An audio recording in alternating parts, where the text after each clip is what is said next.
Beneath the scorching desert sands of the Judean wilderness, in caves forgotten by time, a shepherd's chance discovery in 1947 would unravel one of the greatest archaeological mysteries in human history.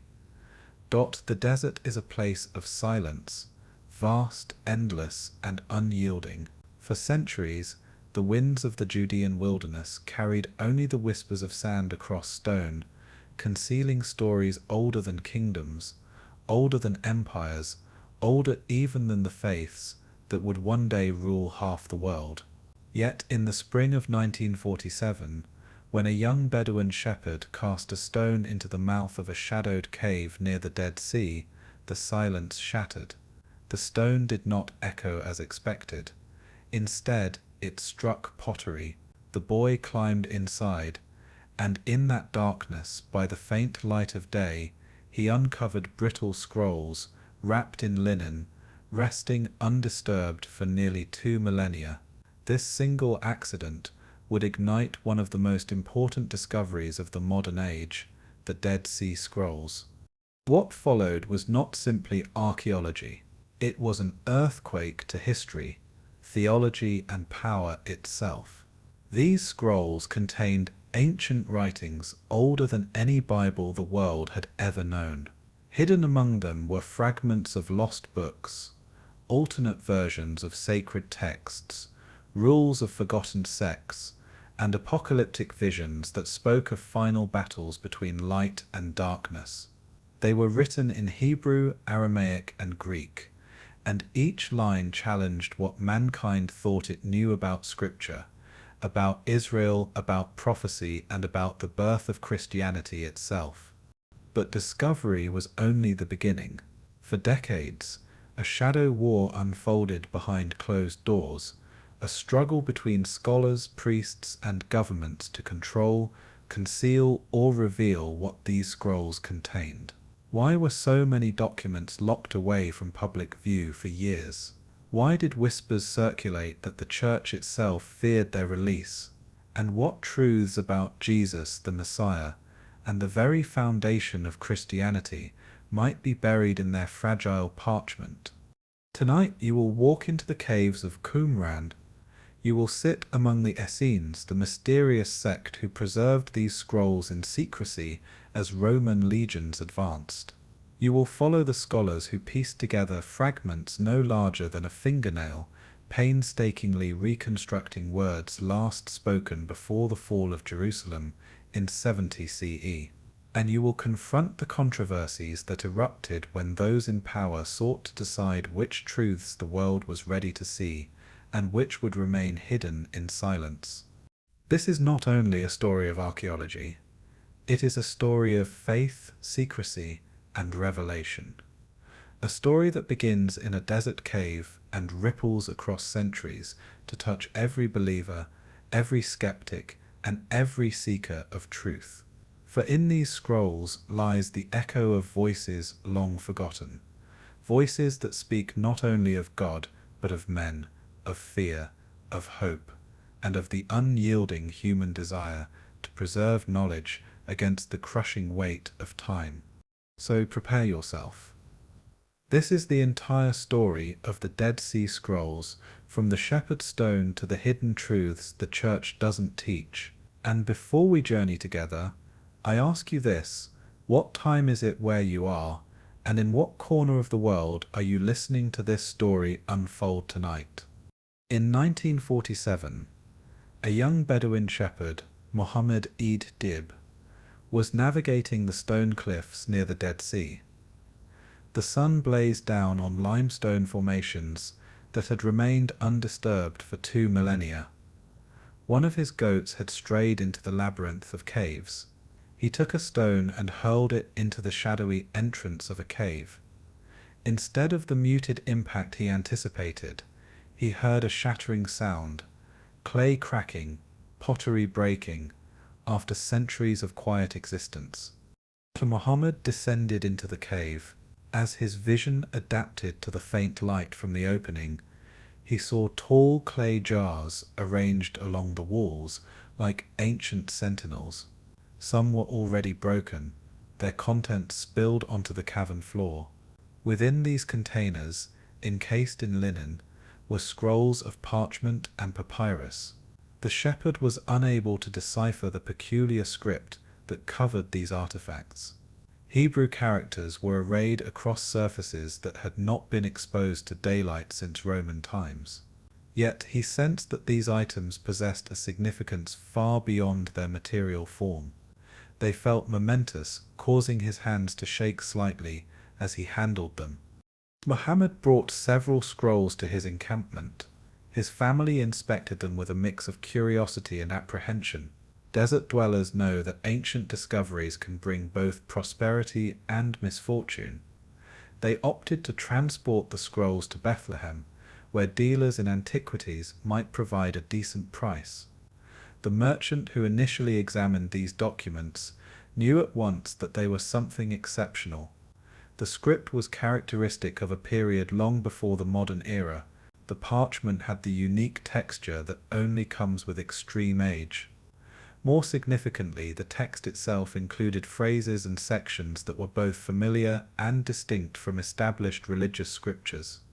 News of the find circulated discreetly among scholars and collectors. A Syrian Orthodox Archbishop, Athanasius Yeshu Samuel, acquired 4 of the scrolls. Professor Elazar Sukanik of Hebrew University obtained 3 others. Both men recognized they were dealing with something that could fundamentally alter the understanding of ancient religious history. The scrolls began their transition from a cave to a research facility. Radiocarbon dating would later validate what scholars already suspected. These documents were created between the 3rd century BCE and the 1st century CE.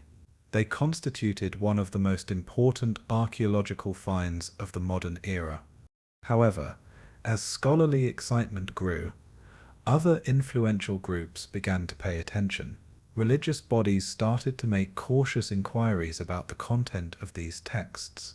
What narratives did they contain? Which doctrines did they affirm or contradict? How might they impact the established teachings that have guided millions of followers for centuries? The shepherd's stone, which broke the clay jar in a remote cave, had initiated a series of events that would play out over decades. Academics would vie for access to the scrolls, governments would assert ownership, and religious leaders would contend with implications they had never foreseen. Muhammad Dev could not have imagined that his simple search for a lost goat would uncover secrets that certain powers had wished to keep buried indefinitely. The cave contained more than ancient texts. It held questions that would challenge the very basis of religious authority. They were unaware of what they had just discovered, but the church was. The Dead Sea Scrolls came out of their cave, bearing the significance of 2 millennia of silence. These were not typical ancient manuscripts found by archaeologists through methodical excavation. They emerged suddenly and unexpectedly in the possession of Bedouin shepherds who did not grasp their importance. More than just historical items, these scrolls form a library, a complete assortment of texts that someone had meticulously collected, transcribed, and stored before concealing them. The diversity of the collection is astounding even to seasoned academics. Biblical manuscripts are found alongside previously unknown religious works. Community regulations are placed next to apocalyptic prophecies. Prayer books are situated with commentaries on ancient predictions.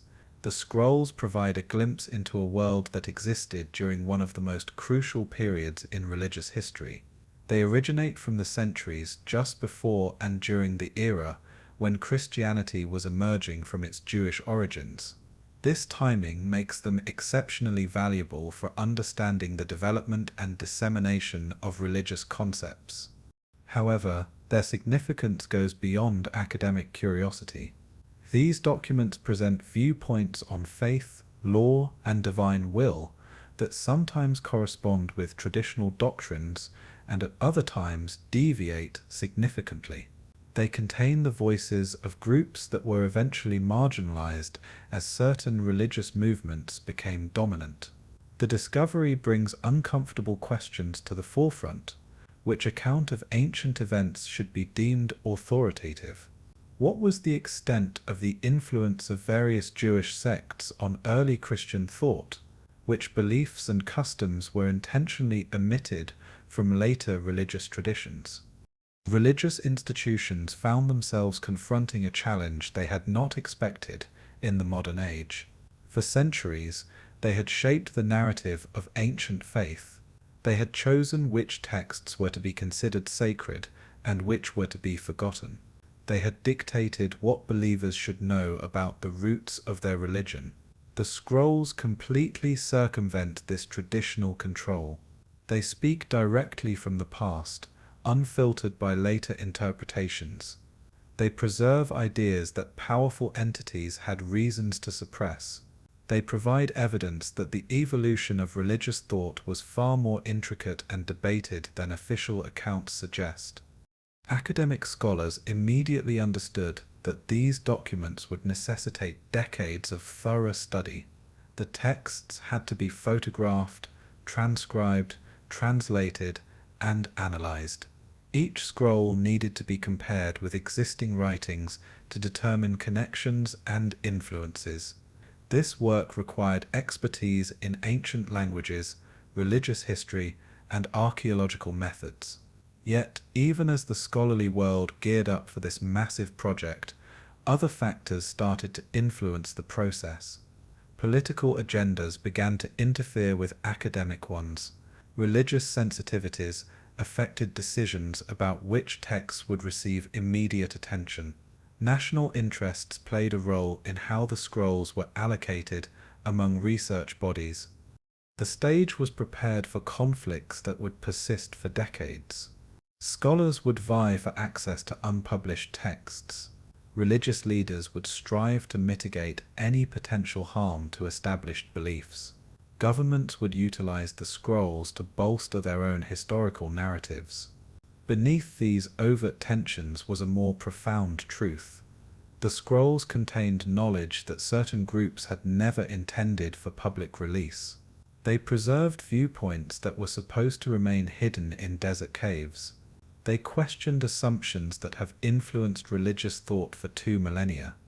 The discovery initiated a story that is still unfolding. Each newly translated document brings up fresh inquiries. Every scholarly analysis uncovers additional layers of complexity. Each effort to suppress or control information about the scrolls only fuels more public curiosity about their contents. The scrolls will no longer be silent. They hold hidden truths that some believe the Church has always wanted to keep from the people. Beyond the limestone cliffs where the scrolls were concealed, a community once flourished in the unforgiving wilderness near the Dead Sea. Around 150 BCE, adherents of a Jewish sect settled at a location known as Qumran. They sought purity in the desert, escaping what they perceived as the corruption of the Jerusalem temples. These individuals referred to themselves as the Sons of Light. History calls them the Essenes. They were convinced that the end of days was imminent, and that only through absolute obedience to divine law could they ready themselves for the final confrontation between good and evil. Their settlement gradually took shape on the desert landscape. Stone structures were built around natural springs. Ritual baths, hewn from rock, enabled the constant purification their faith required. Workshops offered space for transcribing sacred texts. Storerooms held supplies for a community that anticipated surviving the apocalypse. The Essenes adhered to stringent rules that dictated every part of their daily existence. They practiced communal ownership of all property, believing that private possessions fostered corruption. They shared meals in sacred silence, considering each morsel a holy offering.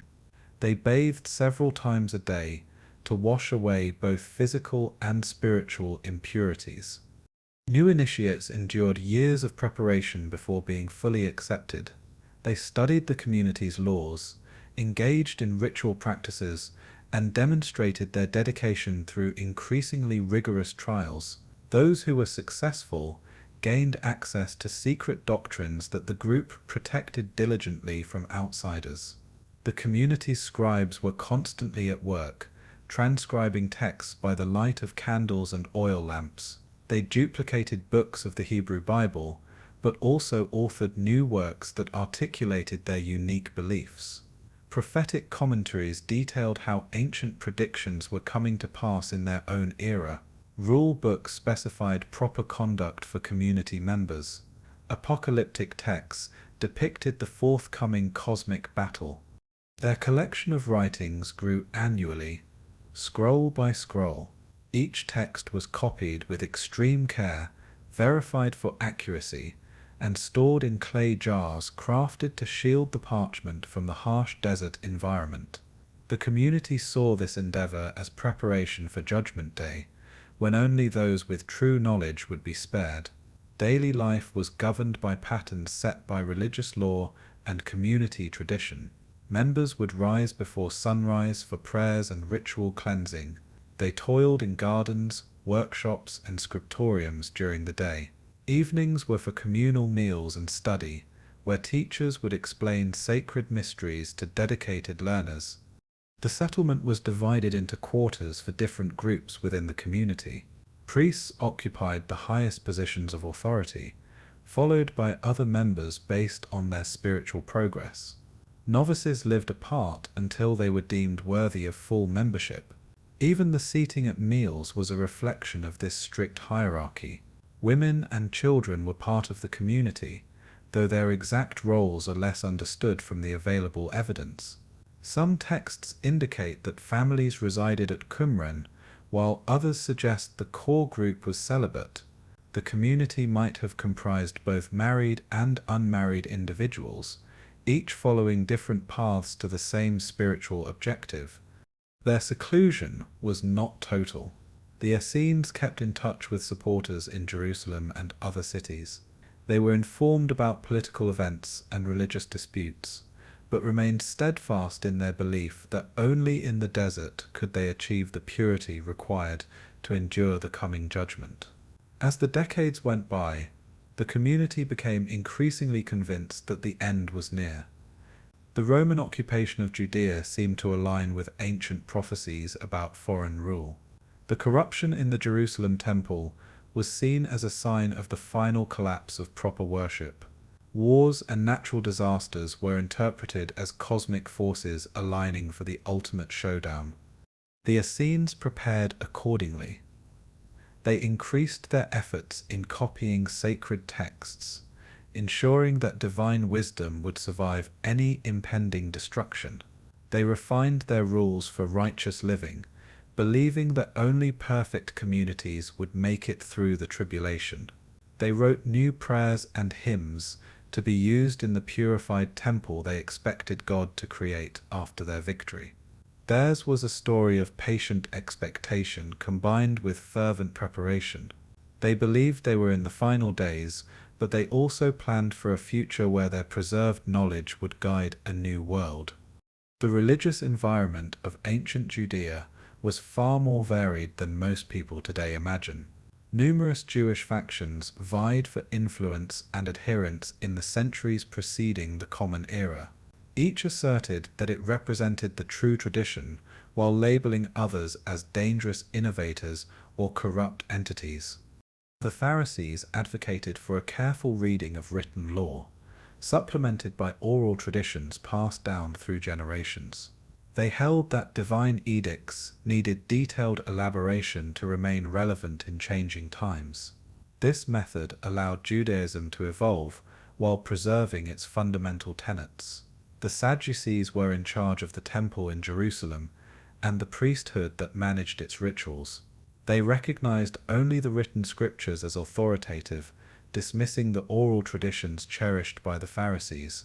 Their influence was contingent on maintaining positive relations with the foreign powers that governed Judean affairs. The Zealots called for violent opposition to Roman rule. They saw foreign occupation as a defiance of divine authority that warranted armed uprising.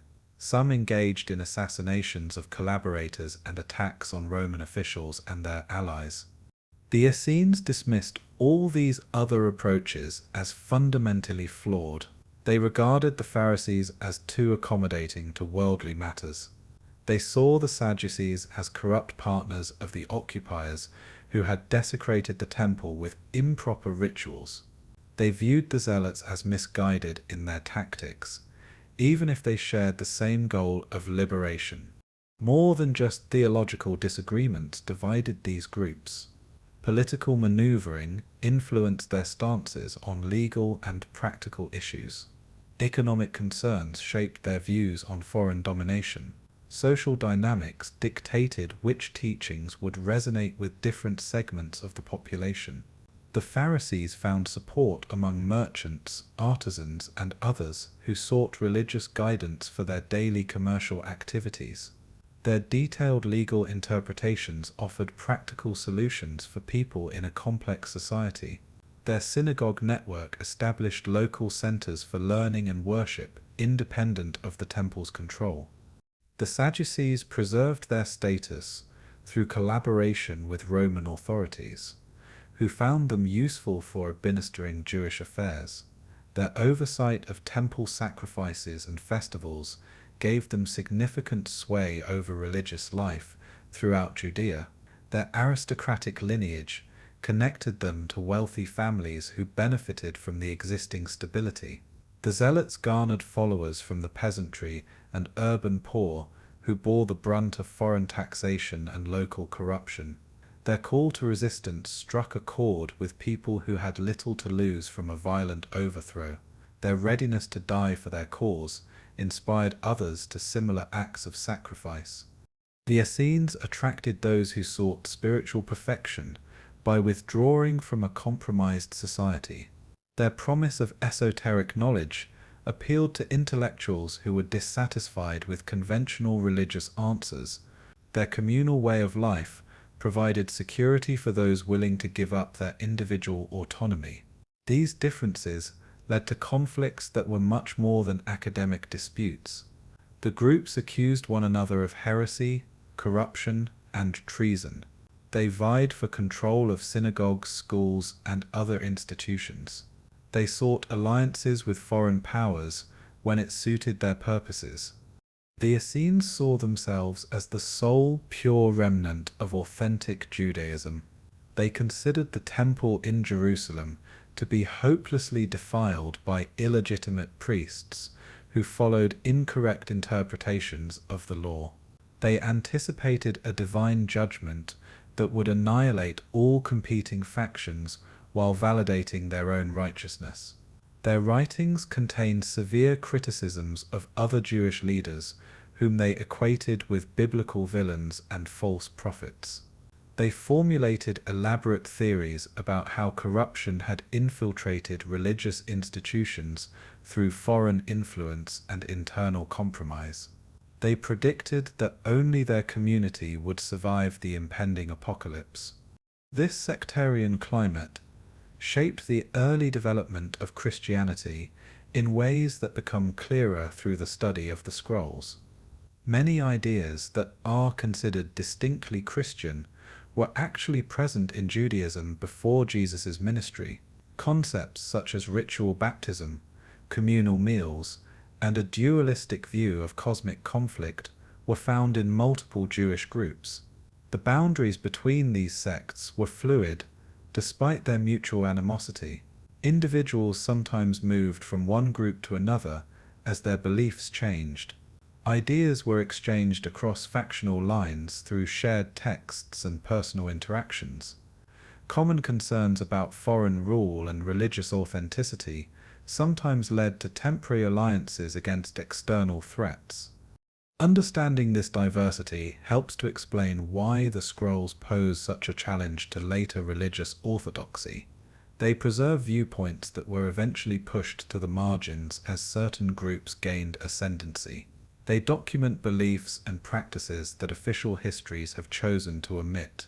The scrolls discovered at Qumran contained messages that extended far beyond religious edification.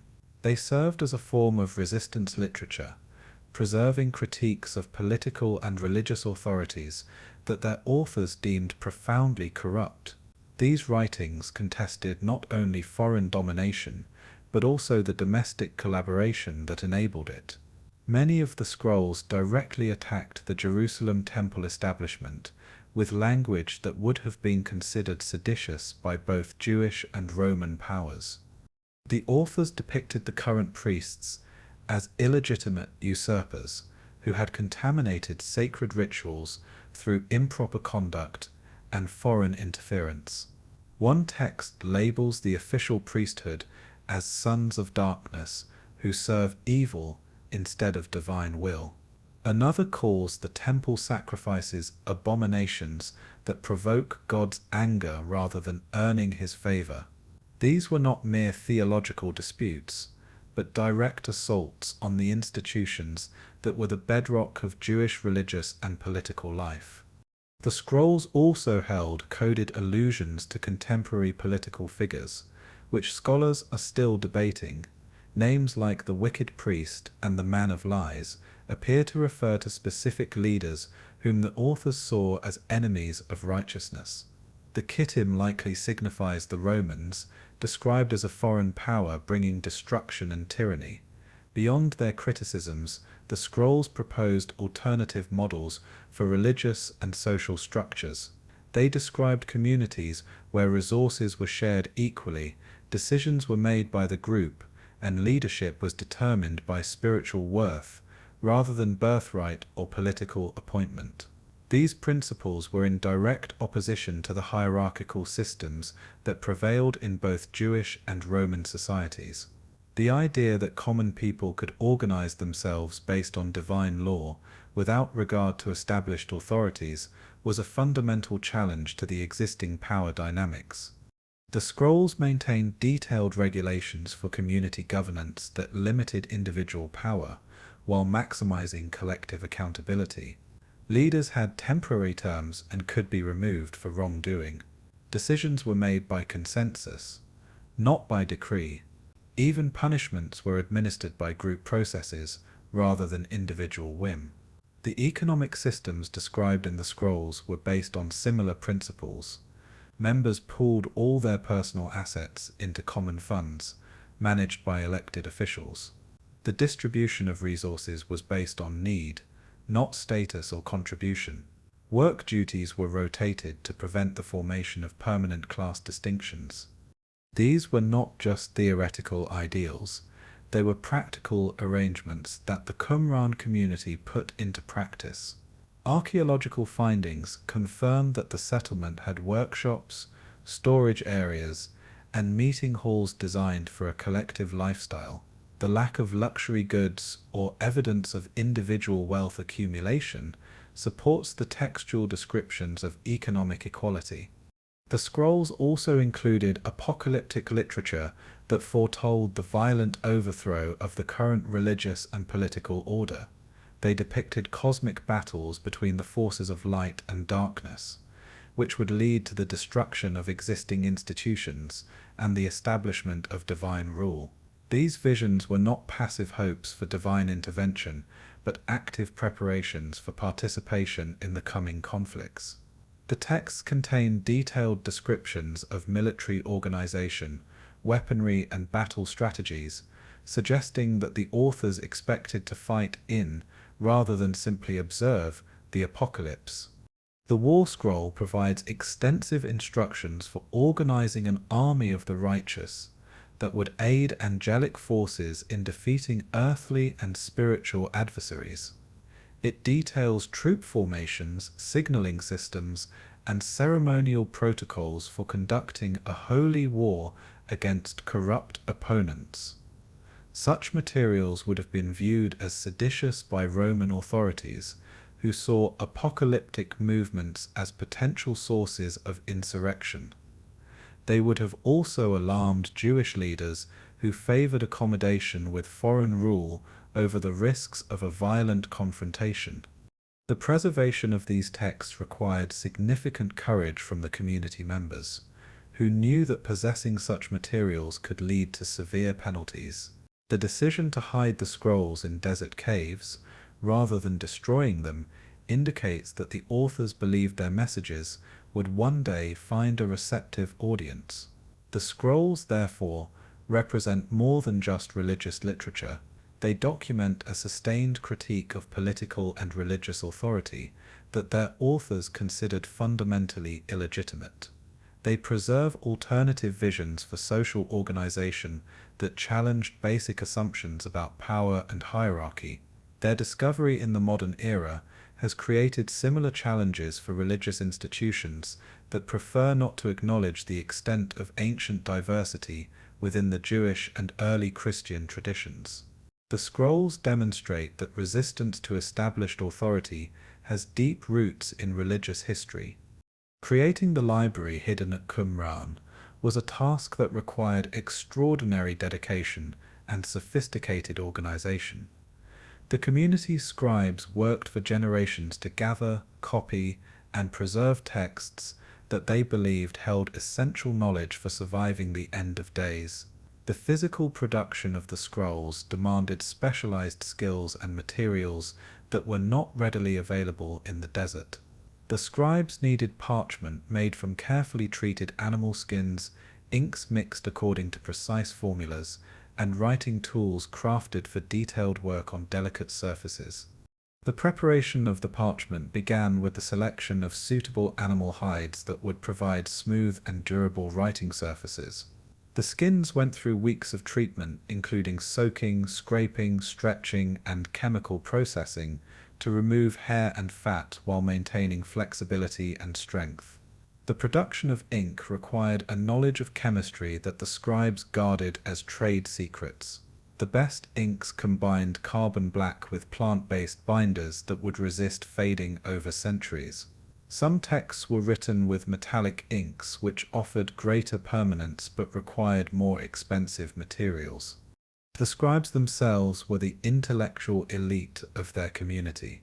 They possessed literacy skills that were uncommon in ancient society, combined with a deep knowledge of religious law and tradition. Their training included not only technical writing abilities, but also a theological education that enabled them to understand and transmit complex religious concepts. Different scribes specialized in different types of texts, developing distinctive styles that modern scholars can identify and track across multiple documents. Some focused on biblical materials, copying books of the Hebrew scripture with meticulous attention to textual accuracy. Others concentrated on community rules, legal commentaries, or apocalyptic literature. The community maintained strict quality control over its scribal work. The texts were checked multiple times for accuracy before being accepted into the permanent collection. Errors required a complete recopying rather than correction, ensuring that the archive contained only perfect versions of important materials. The storage systems reflected the community's understanding that their library needed to survive indefinitely. Clay jars were manufactured according to designs that would protect the scrolls from moisture, insects, and other environmental threats. The jars were sealed with pitch and stored in caves that provided stable temperature and humidity conditions. Some texts received special treatment, suggesting their particular importance to the community. The copper scroll was inscribed on metal sheets that would survive conditions that might destroy parchment. Other documents were wrapped in multiple layers of linen cloth before being placed in the jars. The community organized its collection according to categories that reflected their religious priorities. Biblical texts were separated from sectarian writings. Legal materials were distinguished from liturgical ones. Apocalyptic literature was kept apart from the community rules and administrative documents. Catalog systems helped the librarians to locate specific texts within the growing collection. While no complete inventory has survived, fragments suggest that the community maintained detailed records of which materials were stored in which locations. This organization would have been essential for a library that eventually included hundreds of individual documents. The archive also included materials that the community didn't create themselves, but considered important enough to preserve. Copies of texts produced by other Jewish groups appear alongside the distinctively Essen writings. Some documents may have been acquired through purchase, trade, or other forms of exchange with outside communities. Certain texts were designated as secret knowledge, available only to the fully initiated members of the community. These materials contained advanced theological teachings, mystical practices, or prophetic revelations that weren't suitable for general circulation. Access to such texts marked important stages in a member's spiritual development. The decision to hide the entire collection suggests that the community leaders recognized that the Roman forces were approaching and that their settlement would likely be destroyed. Rather than allowing their precious library to fall into hostile hands or be lost forever, they chose to preserve it for future discovery. The care that was taken in this preservation process demonstrates how highly the community valued its accumulated knowledge. They believed these texts contained information that was essential for understanding the divine will and preparing for the end times. Their successful concealment ensured that modern scholars would eventually gain access to perspectives that might otherwise have been lost forever. The year 68 CE saw the Roman legions sweeping through Judea with a devastating efficiency. The First Jewish-Roman War had been raging for 2 years, and the Roman commanders were determined to crush all resistance with an overwhelming force.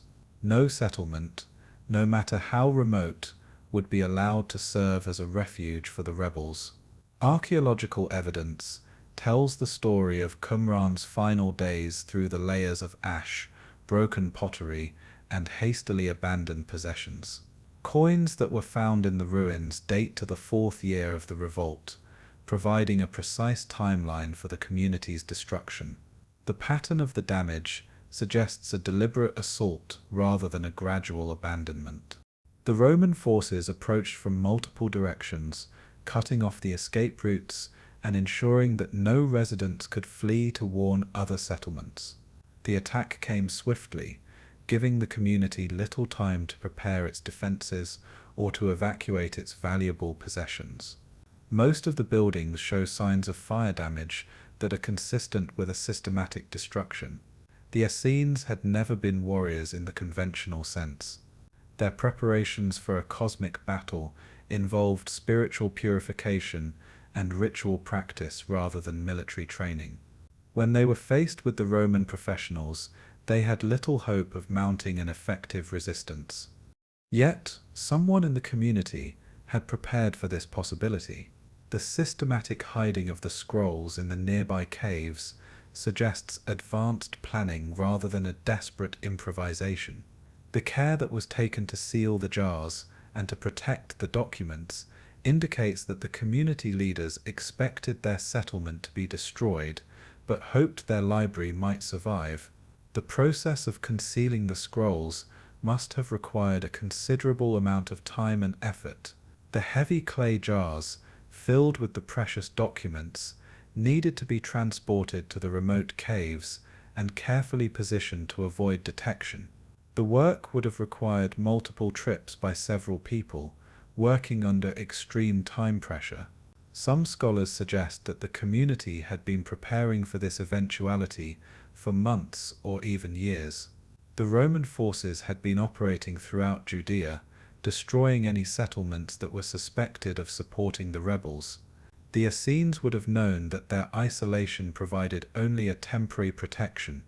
The selection of the materials for preservation reveals the community's priorities in their final hours.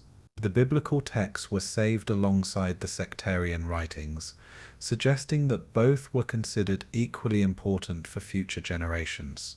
The legal documents and administrative records were largely left behind, indicating that practical concerns gave way to spiritual ones. The physical evidence suggests that most of the community members either died during the attack or were captured and removed as prisoners. No bodies have been found at the site, but the Roman practice involved clearing the battlefields and disposing of the casualties away from the areas they intended to occupy or traverse. Some residents may have escaped into the surrounding wilderness before the attack began. The desert terrain that had hindered the Roman mobility could have provided a refuge for small groups who were familiar with the local conditions. However, survival in such a harsh environment would have required resources and a knowledge that the sedentary community members might not have possessed.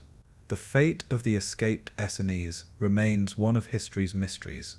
Some scholars suggest they joined other Jewish communities and integrated their distinctive beliefs into the broader religious movements. Others propose that they maintained separate groups that eventually influenced the early Christian development. Qumran itself was abandoned after the Roman assault, and was never reoccupied as a religious center. The buildings gradually crumbled under the desert conditions, leaving only their foundations and scattered artifacts for modern archaeologists to discover. The settlement's brief flourishing had ended in violence and destruction.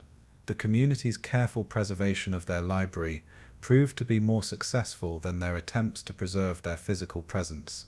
The scrolls remained hidden in their caves for nearly 2,000 years, waiting for an accidental discovery by a Bedouin shepherd who had no understanding of their significance. Roman efficiency in suppressing the revolt ensured that the knowledge of the Qumran community and its beliefs disappeared from the historical memory. Later, Jewish and Christian writers made no reference to the Essenes' distinctive teachings or their hidden archive. The successful concealment also became a successful erasure. The destruction of Qumran marked the end of one chapter in the scroll's story, but also the beginning of another. Hidden in the darkness, sealed in the clay, the texts entered a period of silent waiting that would last until the modern era brought them back into the light of human knowledge. Muhammad A.D. Tib had no idea that his discovery would eventually reshape the understanding of ancient religion. The young Bedouin simply knew that the scrolls might bring enough money to improve his family's circumstances. Desert life provided few opportunities for a sudden wealth, and these strange documents seemed to offer exactly that possibility. The journey from the cave to the marketplace began with a careful consideration of where to take the scrolls for an evaluation. Bethlehem hosted several antiquities dealers who served collectors from Jerusalem, Europe, and America. These merchants had experience in evaluating ancient objects and connections to buyers who paid substantial sums for genuine artifacts. The first dealer to examine the scrolls recognized immediately that they represented something exceptional. The Hebrew script belonged to a period long before the Common Era, and the parchment showed an appropriate aging for documents of a great antiquity. Most importantly, the text itself contained passages that seemed both familiar and strangely different from the known religious writings. Word of the discovery spread quickly through the networks of scholars, collectors, and religious figures who maintained an interest in biblical archaeology. Each group approached the scrolls with different motivations and different ideas about what should happen to them. The Syrian Orthodox Archbishop Athanasius Yeshu Samuel emerged as one of the first serious buyers. He purchased 4 of the scrolls for what seemed like a reasonable price to the Bedouin sellers, but represented only a fraction of their eventual value. Samuel recognized that the documents might contain materials that were relevant to early Christian history. Professor Eleazar Sekenik from the Hebrew University acquired 3 additional scrolls through separate negotiations. His academic background enabled him to appreciate their scholarly significance even before any detailed translation work had begun. He understood that these texts could provide unprecedented insights into the Jewish religious development. The remaining scrolls entered a complex web of dealers, collectors, and institutions that would take years to untangle. Some changed hands multiple times as their value became apparent. Others disappeared into private collections, where they remained hidden from scholarly examination for decades. The antiquities trade operated according to informal rules that prioritized profit over archaeological preservation. The dealers had little interest in documenting where the objects came from or how they were found. Such information might complicate the ownership claims or reduce the market values by raising questions about their legal acquisition. The Bedouin sellers found themselves caught between their traditional desert customs and the modern legal systems they didn't understand. Their discovery of the scrolls gave them moral claims to their ownership, but various governments and institutions asserted a legal authority over any archaeological materials that were found within their territories. The scrolls' journey through the black market channels created lasting problems for the scholars who eventually gained access to them. The lack of a proper archaeological documentation made it difficult to understand the original context of the discovery. Important information about how the texts were stored and what other materials might have been associated with them was lost forever. Some of the scrolls were damaged during their time in private hands, as the dealers and collectors attempted to improve their appearance or divided them into smaller pieces that could be sold separately. These interventions destroyed evidence that might have helped the scholars to understand how the documents were originally organized and preserved. The commercial value of the scrolls attracted forgers who began producing fake documents to meet the collector demand. Distinguishing the authentic ancient texts from the modern imitations required a sophisticated analysis that wasn't always available to the buyers who were operating in the underground markets. Several prominent forgeries weren't exposed until decades after their initial sale. International tensions complicated the efforts to establish a clear ownership of the scrolls.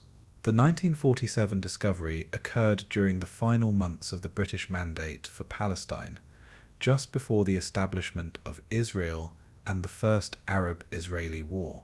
The political upheaval made it difficult to establish any legal frameworks for handling the archaeological discoveries. Different governments claimed authority over the scrolls based on where they were found, where they were sold, and which institutions eventually acquired them. These competing claims would influence the access to the materials for decades, as political considerations shaped the decisions about which scholars could study which particular texts.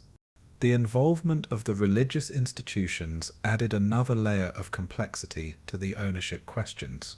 The churches and universities that had purchased the scrolls argued that their scholarly missions justified their acquisition of the materials. However, their religious interests also influenced how they approached the research and publication of any potentially controversial findings. The shepherd's simple desire to profit from his discovery had unleashed forces that would affect the scrolls for generations. Commercial, political, and religious considerations would all play a role in determining how these ancient texts would be studied, interpreted, and shared with the world. News of the scrolls' discovery reached the religious institutions through the networks of scholars, diplomats, and collectors, who understood the potential implications of the ancient religious texts. The Catholic Church, with its extensive scholarly apparatus and its historical experience in managing sensitive archaeological discoveries, quickly recognized the need for its involvement. The Vatican officials approached the situation with their characteristic caution. Their initial interest focused on determining whether the scrolls contained materials that were relevant to early Christian history. If the texts proved to be significant, the Church wanted to ensure that qualified scholars with an appropriate religious sensitivity would guide their interpretation. The Jerusalem office of the École biblique et archéologique française became a crucial point of contact between the Church and the scroll investigation. This Dominican institution had established itself as a center for biblical scholarship in the Holy Land, combining rigorous academic standards with orthodox theological perspectives. Father Roland de Vaux emerged as a central figure in the early scroll research. His background in biblical archaeology and his position within the Catholic academic circles made him an ideal candidate to represent the Church's interests while maintaining a scholarly credibility. His appointment to leadership positions in the scroll research would prove to be influential for decades. The Israeli government also asserted strong claims over the scrolls as archaeological treasures that were found within the territory under its control. The officials argued that these materials represented a part of the Jewish heritage that belonged in Israeli institutions rather than in foreign collections. However, the political complications that arose from the 1948 war limited their immediate ability to secure all of the materials. The American scholarly institutions entered the picture through their existing relationships with the Middle Eastern archaeological projects. The universities and museums that had supported the excavations in Palestine and Jordan possessed an expertise, a funding and international connections that made them valuable partners in the scroll research. The Rockefeller Museum in Jerusalem became a focal point for the international collaboration on the scroll research.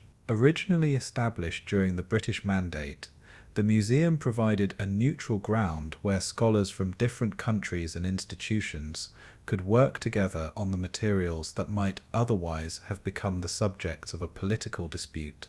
John D. Rockefeller, Jr. had funded the museum's construction and continued to support its operations through his philanthropic foundation. This American financial backing gave the institution an independence from a direct government control, while ensuring adequate resources for the complex research projects that would require years of careful work. The religious sensitivities shaped the early decisions about how the scroll research should be organized and conducted. The church officials wanted to ensure that any potentially controversial materials would be interpreted by scholars who understood the implications of the various findings for the contemporary religious belief and practice. The composition of the initial research team reflected these concerns. The Catholic scholars received prominent positions, while the Protestant and Jewish researchers found their access to be more limited. The secular academics were largely excluded from the early phases of the work, despite their potential contributions to the linguistic and historical analysis. This religious influence extended to the decisions about which scrolls would receive a priority attention and how quickly the various texts would be published. The materials that seemed to support the traditional religious narratives were studied and released more rapidly than those that might raise difficult questions about the established doctrines. The Church's involvement brought both advantages and disadvantages to the scroll research. The religious institutions possessed the resources, the expertise, and the international connections that facilitated the complex scholarly work. However, their theological commitments also created potential conflicts between an academic objectivity and a religious orthodoxy. The funding for the scroll research came partly from religious sources that had specific expectations about how the work should be conducted and what kinds of conclusions would be acceptable. These financial arrangements created subtle pressures that influenced the scholarly priorities and the publication decisions. The selection of Jerusalem as the primary location for the scroll research placed the materials in a politically sensitive environment where the religious, the national, and the academic interests intersected in complex ways. The decisions about the access, the interpretation, and the publication would need to navigate these multiple competing claims. The Church's entry into the scroll research established patterns that would persist for decades. The religious institutions would continue to play important roles in the funding, the organizing, and the interpreting of the materials. However, their involvement would also generate criticism from scholars who believed that the theological concerns were compromising the academic integrity. As the scroll research progressed through the 1950s and 1960s, troubling patterns began to emerge regarding the availability of certain materials for scholarly examination. The texts that had been catalogued and photographed seemed to disappear from the active research projects without any explanation. Other documents were described in general terms, but were never made available for an independent analysis. The most dramatic example involved the materials that came to be known as the secret scrolls. Early reports from the research team mentioned texts that contained unusual theological content that would require a careful evaluation before their publication. These documents were photographed and preliminary translations were prepared, but the materials then vanished from the public discussion.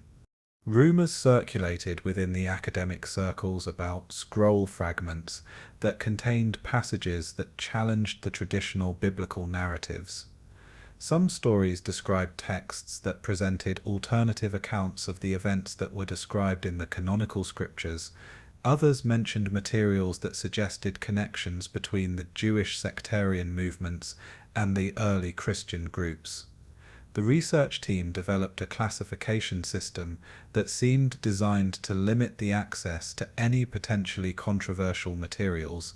Certain texts were designated as requiring a special handling due to their fragile condition or their preliminary state of analysis. These classifications often became permanent barriers to an independent scholarly examination. Father DeVoe and his colleagues maintained a strict control over which materials would be made available to the outside researchers. They argued that a premature publication of any poorly understood texts could lead to a misinterpretation and a sensational coverage that would damage any serious scholarship. However, the critics suspected that religious considerations had influenced these decisions. Some of the scrolls that had been described in the early reports simply disappeared from the later publications and the scholarly discussions. When they were questioned about specific texts, the research team members claimed that the materials had been lost, stolen, or had been proven to be forgeries upon a closer examination. However, they provided little evidence to support these explanations. The photography archives that were maintained by the research team became another source of controversy. The scholars who had requested access to the images of particular texts were told that the photographs had been damaged, misfiled, or were unavailable for technical reasons. The centralized control of the visual documentation made it impossible to verify these claims independently. Certain scroll fragments were combined with other materials in ways that made their original content difficult to reconstruct. When the scholars later gained access to these composite documents, they found it nearly impossible to determine what text had originally appeared on the specific pieces of parchment. The research team's publication schedule seemed to reflect priorities that weren't entirely academic. The biblical texts that confirmed the traditional religious narratives appeared in print relatively quickly. The sectarian materials that raised questions about the early Jewish and Christian development remained unpublished for decades. The Vatican's involvement in the scroll research created additional concerns about a potential suppression of any problematic materials. The Church had a historical experience in managing archaeological discoveries that might challenge a religious orthodoxy. The critics worried that similar considerations were influencing the decisions about the Dead Sea Scrolls. Some of the researchers who had worked on the scrolls during the early decades later admitted that they had been instructed to avoid certain topics in their publications. These informal guidelines discouraged any discussion of materials that might prove to be embarrassing to the religious institutions, or that could fuel an anti-religious propaganda during the Cold War period. The geographical distribution of the scroll materials created additional opportunities for a selective suppression.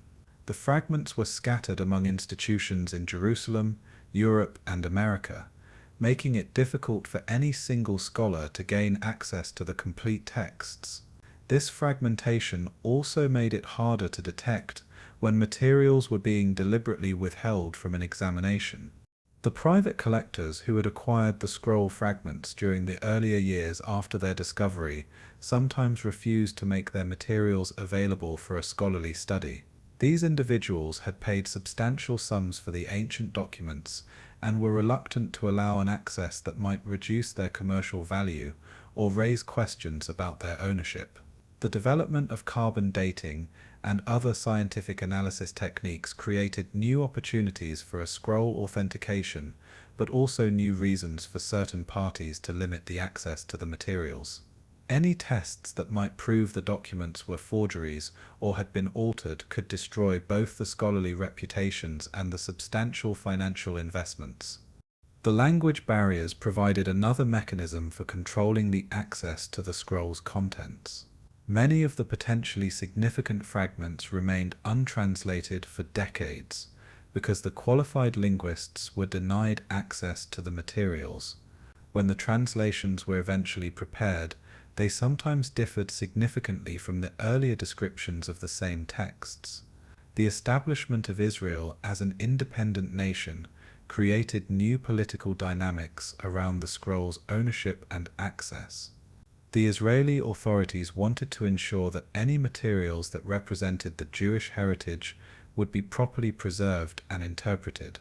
However, this legitimate concern also provided a cover for decisions that were motivated by religious rather than purely scholarly considerations. The international tensions during the Cold War period influenced the attitudes towards the scroll research in unexpected ways. The Western institutions worried that any controversial archaeological findings could be exploited by the communist propaganda efforts that were aimed at undermining a religious faith. These concerns encouraged conservative approaches to the publication and the interpretation. The scrolls that had vanished represent one of the most troubling aspects of the early scroll research. Their disappearance suggests that some materials contained information that the powerful institutions preferred to keep hidden.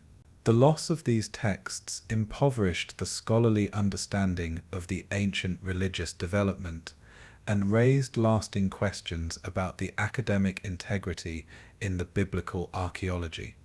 The modern efforts to reconstruct the contents of the missing scrolls rely on a fragmentary evidence from the early reports, the photographs, and the scholarly correspondence. These investigations have revealed tantalizing hints about materials that might have transformed the understanding of the early Judaism and Christianity if they had been properly preserved and studied.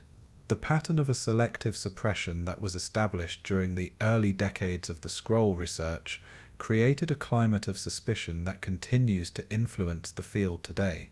The scholars approach any new discoveries with an awareness that the institutional interests might conflict with an academic objectivity, requiring a vigilance to ensure that any important findings reach the broader scholarly community.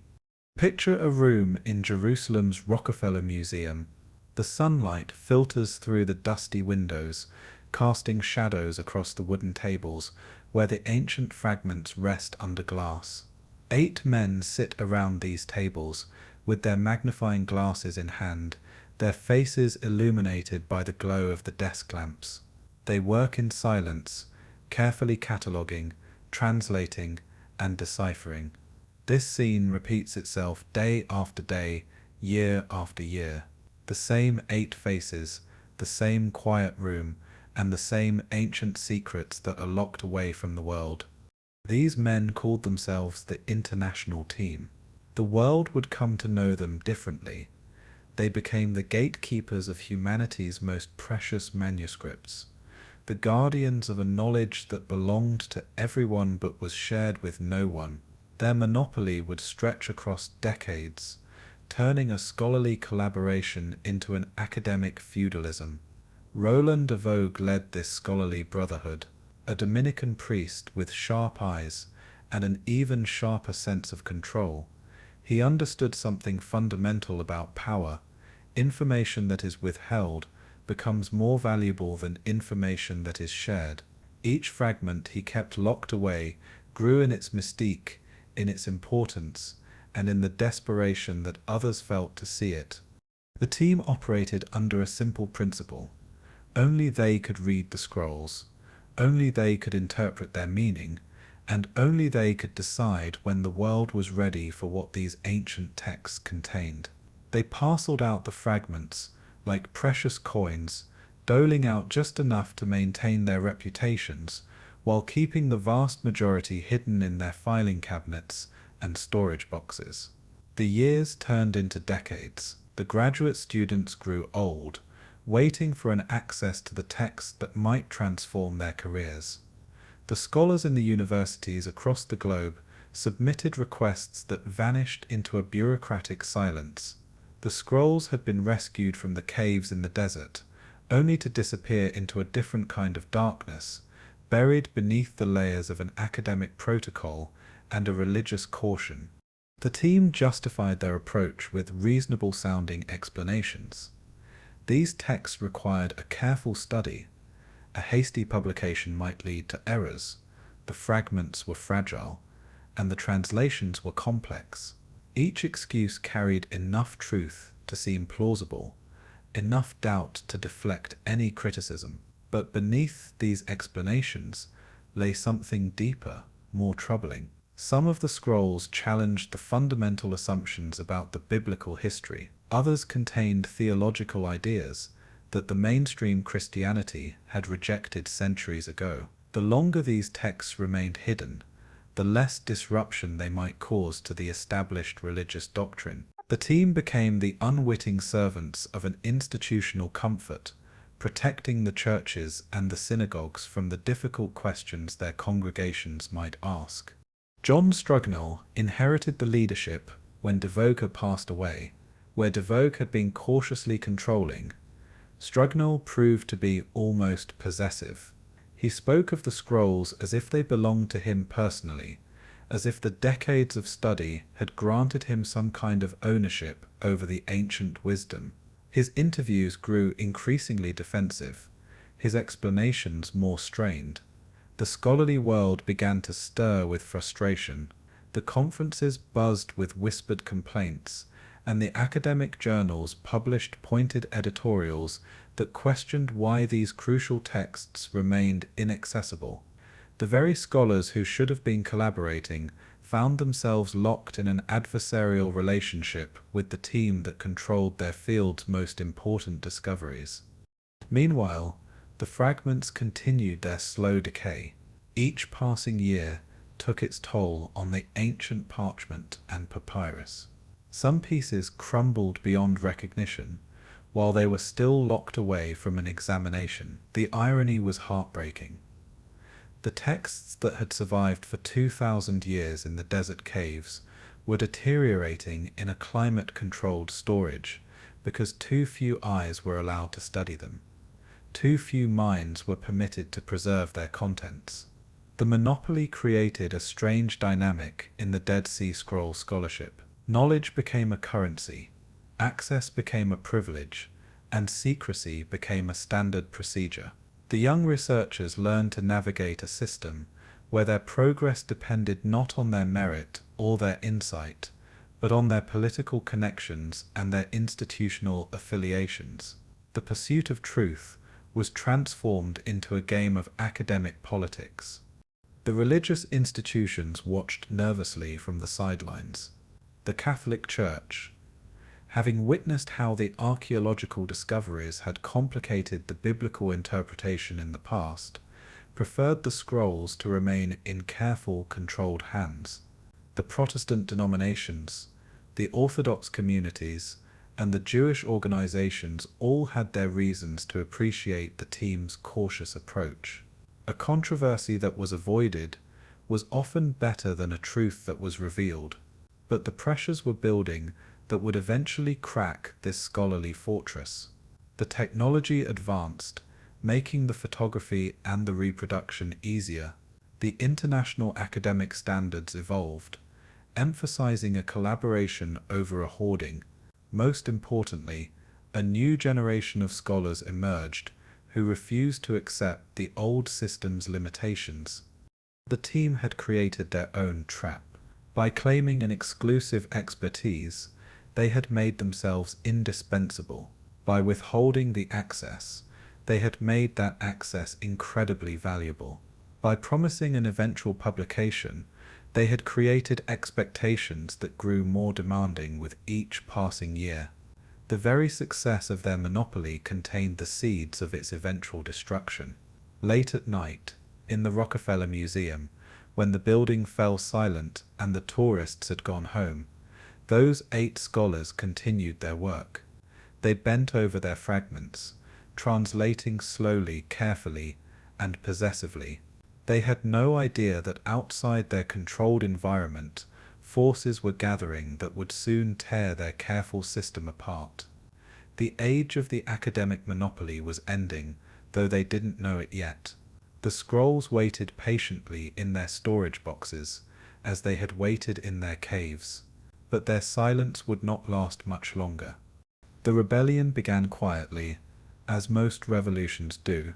In the university libraries and the private studies, the scholars who had been denied access to the scrolls began developing their own methods of investigation.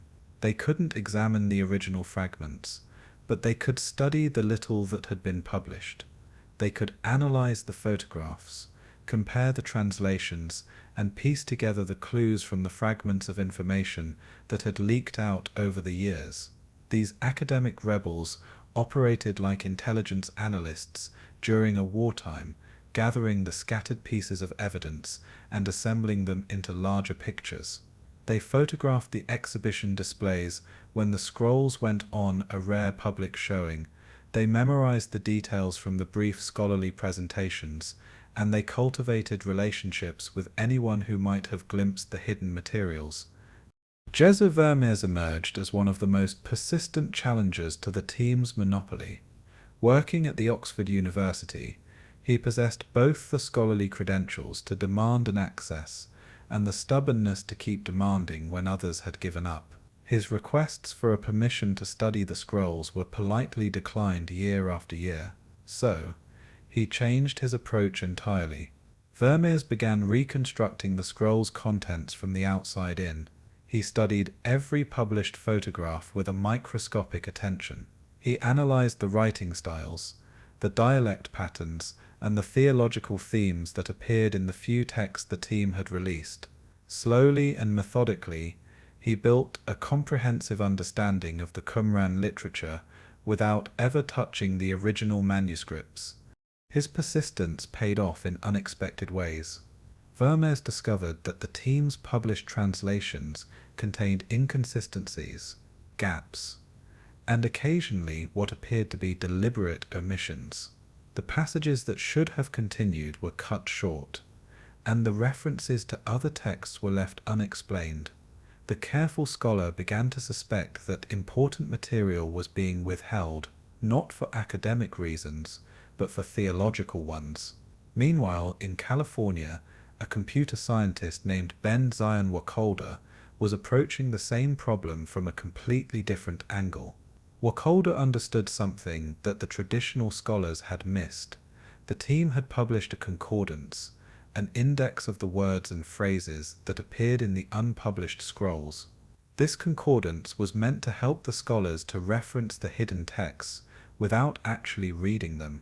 But Wacholder realized that a sufficiently detailed concordance could be reverse-engineered. By analyzing which words appeared together, in what contexts, and with what frequency, he could begin reconstructing the actual texts. It was like solving a massive jigsaw puzzle, where each word was a piece, and the concordance provided subtle clues about where each piece belonged. Working with his graduate student Martin Abegg, Wacholder fed the concordance data into the early computer programs that were designed for a textual analysis. The computers processed thousands of word relationships, identifying patterns that the human minds might miss. Slowly, the ancient sentences began to emerge from the statistical analysis, and the phrases materialized from the probability calculations. The scrolls were being decoded through mathematics. The team in Jerusalem watched these developments with a growing alarm. Their monopoly was being undermined not by a force or a politics, but by an ingenuity and a persistence. The scholars they had dismissed as outsiders were gaining an access to their jealously guarded materials through methods they hadn't anticipated. John Strugnell's response revealed the depth of the team's paranoia. He attempted to claim a copyright over the concordance, arguing that Wacholder's reconstructions had violated an intellectual property law. The irony was stunning. The ancient texts that belonged to all of humanity were being claimed as a modern property by scholars who had never written them, never owned them, and had no right to control them. The legal threat backfired spectacularly. Instead of intimidating the rebels, it confirmed their suspicions that the team was hiding something significant. Why would the scholars who had claimed to serve the truth resort to lawsuits to prevent others from studying the ancient texts? The answer seemed obvious. They were protecting something beyond their academic reputation. Other rebels joined the cause. Herschel Shanks, the editor of the Biblical Archaeology Review, began publishing articles that called out the team's secretive practices by name. He transformed what had been scholarly whispers into public accusations. His magazine reached thousands of readers who had never heard of the Dead Sea Scrolls, but could understand the basic injustice of hiding the historical discoveries from a public view. Robert Eisenman, working at the California State University, took a more confrontational approach. He accused the team not just of an excessive secrecy, but of a deliberately suppressing of materials that contradicted the Christian doctrine. His theories were often controversial, sometimes speculative, but his demands for an access were impossible to dismiss. He represented a new generation of scholars who refused to defer to an established authority simply because it was established. The rebels discovered that their greatest weapon was their persistence. The team could ignore one request, dismiss two, and deflect three, but they couldn't maintain their position against a sustained pressure from multiple directions. Each new challenge weakened their defenses, and each successful reconstruction of the hidden text demonstrated that their monopoly was neither necessary nor justified. The technology accelerated the rebellion's progress. The photocopying became cheaper and more accessible.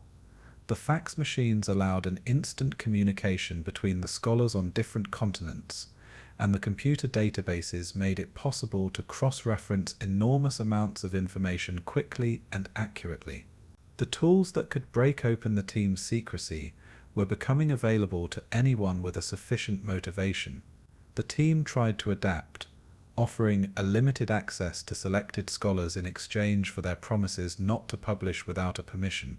But these compromises only created more rebels. The scholars who had glimpsed the hidden materials often discovered that they contained nothing that justified the decades of secrecy. Their frustration was transformed into a righteous anger. By the late 1980s, the rebellion had achieved a critical mass. Too many scholars knew too much about the hidden scrolls. Too many inconsistencies had been exposed in the team's explanations, and too many questions had been raised about their motives. The monopoly that had seemed unbreakable for decades was cracking along multiple fault lines simultaneously. The rebels had learned something important about a power and a knowledge. Monopolies survive through a mystery, through an assumption that those in control possess a secret wisdom that justifies their authority. But once that mystery had dissolved, once the ordinary scholars had demonstrated they could access and understand the hidden materials, the monopoly became obviously artificial. The stage was set for a confrontation that would transform the Dead Sea Scrolls scholarship forever. The rebels had their weapons, a persistence, a technology, and a moral authority. The team had their defenses, an institutional support, legal threats, and 40 years of a precedent. But the balance of power was shifting, and everyone involved could sense that a dramatic change was coming. The scrolls themselves remained patient in their storage boxes, waiting to see who would ultimately control their destiny. The dam burst on September 4th. 1991. Not with explosions or dramatic confrontations, but with a quiet click of a computer printer in a university office in Claremont, California. Ben-Zion Wacholder pressed the print button, and 40 years of an academic monopoly collapsed in a cascade of reconstructed ancient texts. Wacholder had done the impossible, using only the word concordance that had been published by the team. He and his student, Martin Abegg, had reverse-engineered dozens of unpublished scroll fragments. The computer algorithms had succeeded where the decades of polite requests had failed. The hidden texts were hidden no longer. The first reconstructed document to see the daylight was called 4QMMT, a halakhic letter that appeared to be a correspondence between different Jewish sects in the Second Temple period. Reading it was like discovering a 2000-year-old argument that had been preserved in writing. The letter revealed theological disputes that had shaped the Judaism and the early Christianity, debates that had been locked away in the filing cabinets while the scholars had speculated about their contents. The Huntington Library in California provided the next shock. The librarian, William Moffett, announced that his institution possessed complete photographic copies of all the unpublished scroll materials. These photographs had been quietly stored in the library's archives for decades, a backup copy that the team had apparently forgotten about or chosen to ignore. Moffat's announcement created an ethical earthquake. If the complete photographs already existed in a public institution, what justification remained for withholding an access to the originals? The team's arguments about a fragility and a careful study crumbled when they were faced with the reality that the high-quality reproductions were already available for the researchers to examine. The Huntington Library opened its photo archives to the qualified scholars on November 19, 1991. The date marked the end of an era. For the first time since 1947, anyone with the legitimate academic credentials could study the complete corpus of the Dead Sea Scroll materials. The monopoly was broken not by a force or a legal action, but by the simple decision to make available what should have been available all along. John Strugnall's response revealed how completely the old system was collapsing. In the interviews that grew increasingly erratic, he defended the team's approach while making statements that shocked the academic world. His comments about the Judaism and the Jewish scholars created scandals that overshadowed the scroll controversy itself. The man who had been the scroll's primary guardian became a liability to their continued study. The Israeli Antiquities Authority, which had inherited the responsibility for the scrolls from the original team, found itself forced to choose between supporting their appointed scholars and responding to an international pressure. They chose a pragmatism over a loyalty. Strugnall was removed from his position, and Emmanuel Tov was appointed to oversee a new, more open approach to the scroll's publication. The floodgates opened wider. The scholars who had waited for decades for an access rushed to examine the materials they had only dreamed of studying. The graduate students planned their dissertations around the texts they could finally read. The publishers competed to produce the editions of the newly available materials. The scholarly world experienced something like a gold rush, with the ancient texts as the precious metal that was being claimed. But the sudden availability created new problems. The texts that had been carefully guarded for 40 years were now being studied by dozens of scholars simultaneously. The competing interpretations emerged before any definitive editions could be established. The theories proliferated faster than any evidence could be evaluated. The careful, controlled scholarship that the team had promised gave way to a sometimes chaotic intellectual enthusiasm.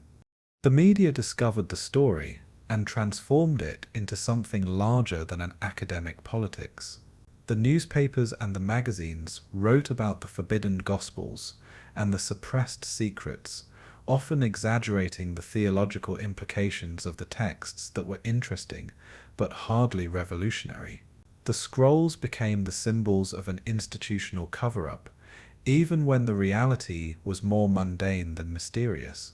The religious communities watched nervously as the scholars began publishing their preliminary findings from the newly available materials. Some texts did indeed challenge the conventional understanding of the early Judaism and the Christianity.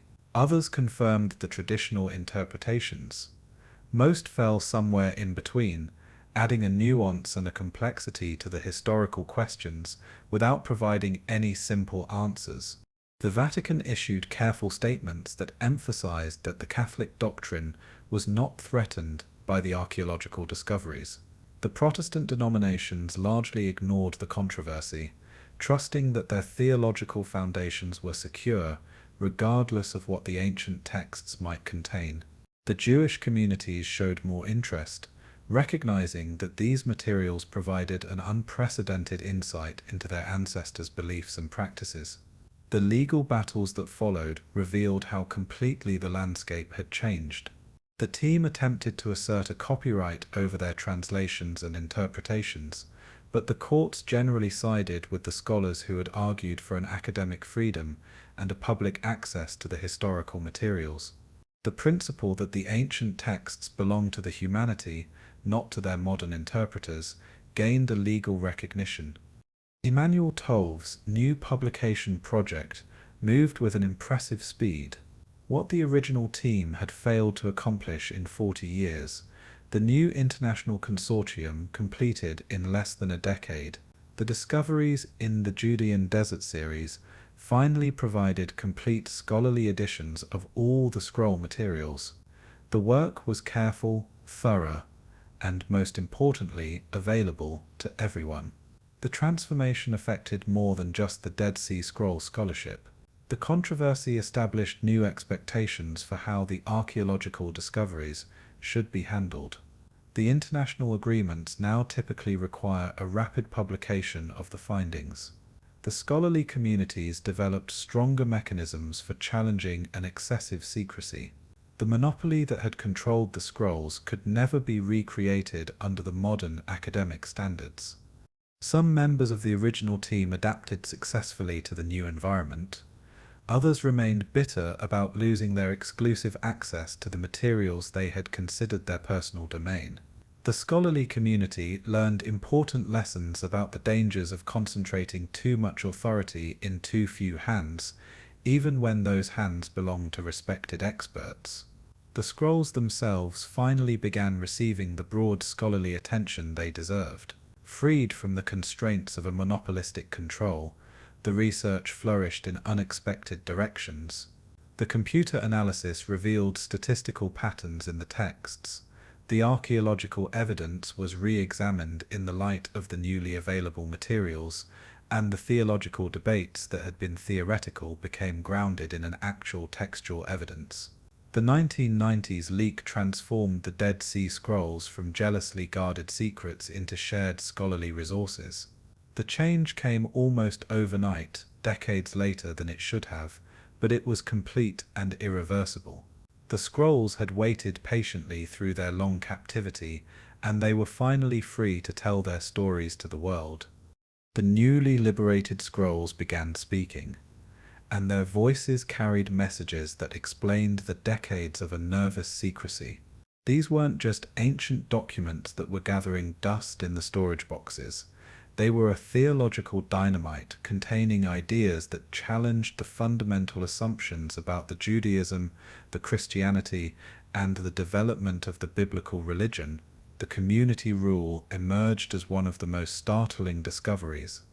This document outlined the beliefs and the practices of the Qumran community in an extraordinary detail, revealing a group that had lived like the early Christian monastics centuries before Jesus was born.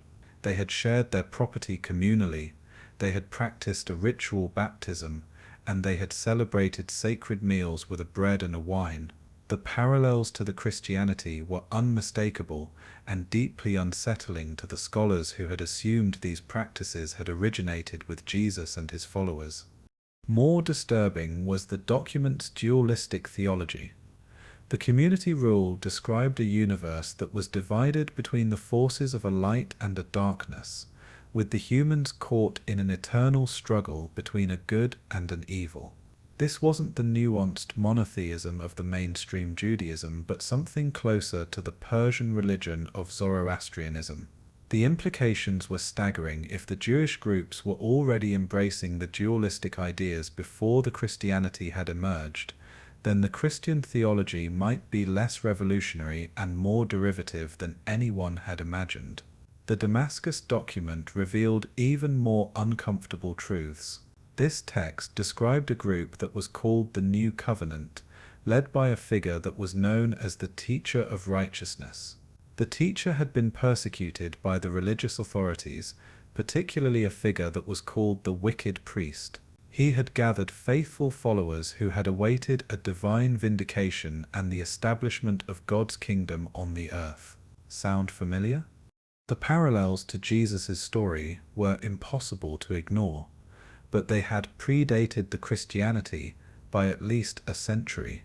The Teacher of Righteousness had been teaching, gathering disciples, and apparently dying for his beliefs long before the Gospels had claimed similar events for Jesus.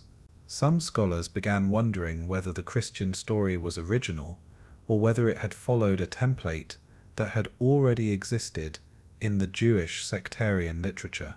The War Scroll presented perhaps the most alien vision of all. This document described a final battle between the sons of light and the sons of darkness, complete with detailed military formations, battle tactics, and divine interventions. The angels would fight alongside the human warriors in a cosmic conflict that would determine the fate of the universe. The righteous would triumph, the wicked would be destroyed, and God's kingdom would be established through a violence and a warfare. This wasn't the peaceful, loving God of the conventional Christianity or the ethical monotheism of the mainstream Judaism. This was a warrior deity who was preparing for an apocalyptic battle. The War Scroll revealed currents of a Jewish thought that were militaristic, dualistic, and revolutionary. These ideas had influenced the early Christianity more than anyone had wanted to admit, particularly the violent imagery in the Book of Revelation. The Thanksgiving hymns provided a different kind of challenge. These beautiful poetic texts expressed a profound spirituality and a mystical experience, but they were written by sectarians who had considered themselves to be the only true believers. The hymns described a community that was convinced of their own righteousness and certain of everyone else's damnation. They had received a special revelation that had guaranteed their salvation while condemning the rest of the humanity to a destruction. This exclusive elitist spirituality troubled the scholars who had preferred to see the ancient Judaism as more tolerant and inclusive. The Thanksgiving hymns revealed that the sectarian groups could combine a genuine religious insight with a dangerous spiritual arrogance. They had created theological systems that had justified a hatred of the outsiders as a religious obligation. The Pesher texts were even more challenging. These documents interpreted the biblical prophecies as references to the contemporary events and figures. The authors had believed that the ancient scriptures contained hidden messages about their own time, their own community, and their own enemies. They had read the Bible as if it had been written specifically for them, with every verse containing secret meanings that only they could decode. This interpretive approach had profound implications for understanding how the early Christians had read their scriptures. The Gospels and Paul's letters had used similar techniques, finding prophecies about Jesus in the passages that had originally had nothing to do with the messianic figures. The Qumran texts revealed that this creative biblical interpretation was a common sectarian practice, not a uniquely Christian innovation. Some fragments contained even more explosive material. The references to a pierced Messiah appeared in the texts that had predated Jesus by decades. The descriptions of the divine figures who would suffer and die for their people, echoed the Christian theology, but had emerged from the purely Jewish sources. The boundaries between the Judaism and the Christianity, which had seemed clear and distinct, began to blur when they were examined through the lens of the sectarian literature. The calendar texts revealed another uncomfortable truth. The Qumran community had used a different calendar from the mainstream Judaism, celebrating the festivals on different dates and following a solar rather than a lunar year. This wasn't just a technical disagreement about an astronomy. It meant that the sectarian groups were celebrating the Passover, the Yom Kippur, and the other holy days at completely different times from the temple authorities in Jerusalem. The early Christians had had similar calendar conflicts with the mainstream Judaism, suggesting that they might have inherited the sectarian practices rather than developing them independently. The idea that the Christianity had emerged directly from the Temple Judaism became harder to sustain when the evidence suggested it might have emerged from the sectarian Judaism instead. The Temple Scroll presented the most direct challenge to the religious authority. This massive document contained detailed plans for rebuilding the Jerusalem Temple, according to the divine specifications that had been supposedly revealed to the author. But these plans contradicted the actual temple that had existed in Jerusalem. The Qumran community wasn't just criticizing the temple practices, they were claiming that the entire structure was wrong and needed to be replaced. This wasn't a respectful disagreement with the religious authorities. This was a revolutionary theology that had declared the established religious system to be illegitimate and had called for its complete replacement. Similar attitudes had appeared in the early Christian literature, where Jesus had predicted the temple's destruction and had promised a new covenant that would replace the old system entirely. The newly available texts painted a picture of the Second Temple Judaism that was far more diverse, contentious, and revolutionary than most scholars had imagined. The multiple groups had claimed an exclusive access to a divine truth. The various communities had interpreted the scripture in radically different ways, and the sectarian movements had combined a genuine spirituality with a political rebellion and a social revolution. These discoveries explained why the scrolls had been kept secret for so long. They had revealed that the religious world into which the Christianity was born was already filled with the messianic expectations, the apocalyptic visions, and the sectarian conflicts. The Christian origins had looked less miraculous and more historically predictable when they were viewed against this background. The scrolls hadn't revealed any single devastating secret that would destroy a religious faith. Instead, they had revealed dozens of smaller truths that had collectively challenged the comfortable assumptions about how the Judaism and the Christianity had developed. The texts had forced the scholars to acknowledge that the ancient world was more complex, more diverse, and more interesting than the simplified historical narratives had suggested. Most importantly, the scrolls had demonstrated the danger of allowing any group to control the access to a historical evidence. The texts themselves were fascinating and important, but they weren't so revolutionary that they needed to be hidden from a scholarly examination. The real scandal wasn't what the scrolls had contained, but the fact that they had been kept secret for so long. Deep in Cave 1, the archaeologists discovered a scroll that read like a military manual that had been written by angels. The war scroll stretches across 19 columns of a carefully copied Hebrew text that describes a final battle between the cosmic forces of a good and an evil. But this wasn't an abstract theology or a poetic metaphor. The scroll contained detailed battle plans, weapon specifications, and tactical formations for a war that would determine the fate of the universe. The document begins with a simple declaration that transforms everything that follows. The first attack of the sons of light shall be undertaken against the forces of the sons of darkness. These weren't human armies that were fighting over a territory or resources. These were spiritual forces that were engaged in an ultimate conflict with the survival of the righteousness itself hanging in the balance. The Sons of Light represented the Qumran community and their allies among the faithful remnant of Israel. They would be joined by the angels, led by the archangel Michael, in a war against a darkness that had been planned before the foundation of the world. Their enemies included not just the Gentile nations, but the apostate Jewish people who had abandoned a divine law and had embraced a corruption. The scroll maps out 7 battles that would extend over 40 years. Each engagement would follow carefully prescribed rituals and formations. The Sons of Light would advance, carrying banners that were inscribed with phrases like God's truth and God's justice. Their weapons would be consecrated through elaborate purification ceremonies.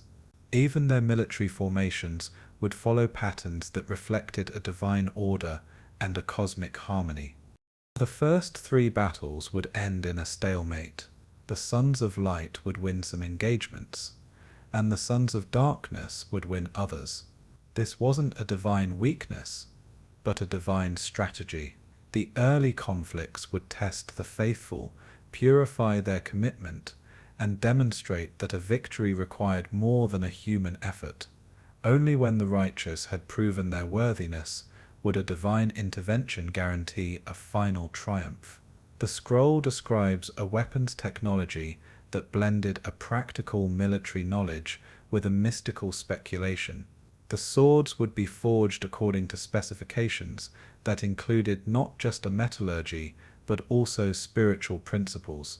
The shield designs would incorporate a sacred geometry. Even the arrows would be crafted through rituals that invested them with a divine power.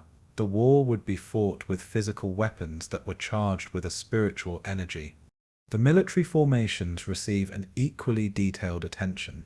The scroll specifies how many troops should march in each unit, what distances they should maintain between the ranks, and how they should coordinate their attacks across multiple fronts. But these aren't just tactical considerations. The formations would create patterns that would mirror the arrangement of the stars in the heaven and the organization of the angelic armies in the celestial realm.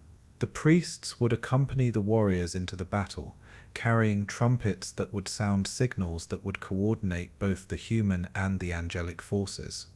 The scroll provides musical notations for the different battlefield situations: advancing, retreating, attacking, and defending.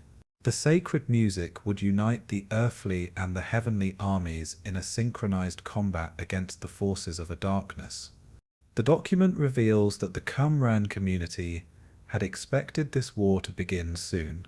They weren't writing a speculative fiction about the distant future events. They were preparing practical manuals for the conflicts they had believed would occur within their lifetimes. The scroll includes instructions for the training regimens, the weapon maintenance, and the battlefield medicine. These people were getting ready for an actual warfare, but the war scroll also acknowledges that a human preparation alone wouldn't ensure a victory. The final battle would require a direct divine intervention. God would send a fire from the heaven to consume the enemies of the righteousness. The angels would descend to fight alongside the mortal warriors. The powers of a darkness would be defeated, not through a superior tactics, but through a supernatural assistance that would tip the cosmic balance toward a light. The scroll's vision of a warfare combines a brutality with a transcendence in ways that make the modern readers uncomfortable. The enemies wouldn't just be defeated, they would be annihilated. The sons of darkness would be blotted out from the existence, erased so completely that their memory would vanish from the earth.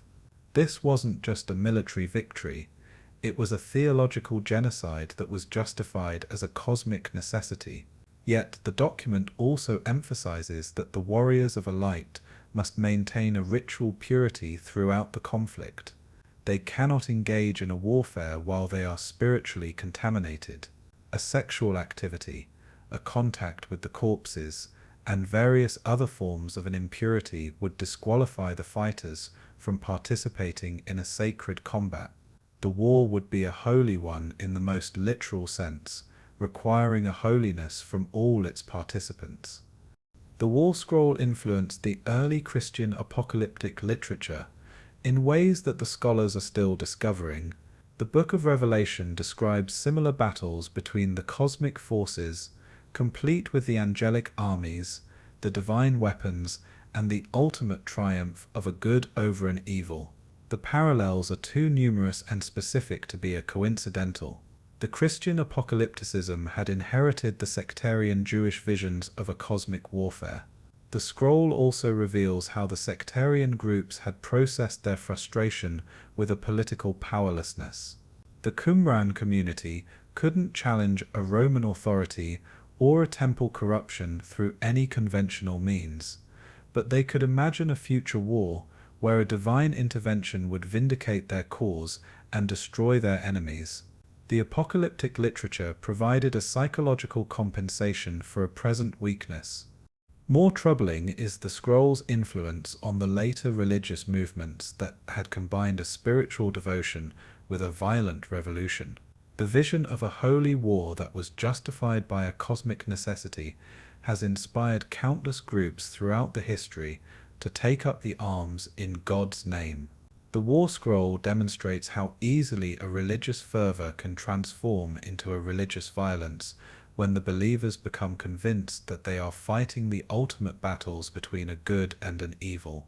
The document forces uncomfortable questions about the relationship between a spirituality and a warfare.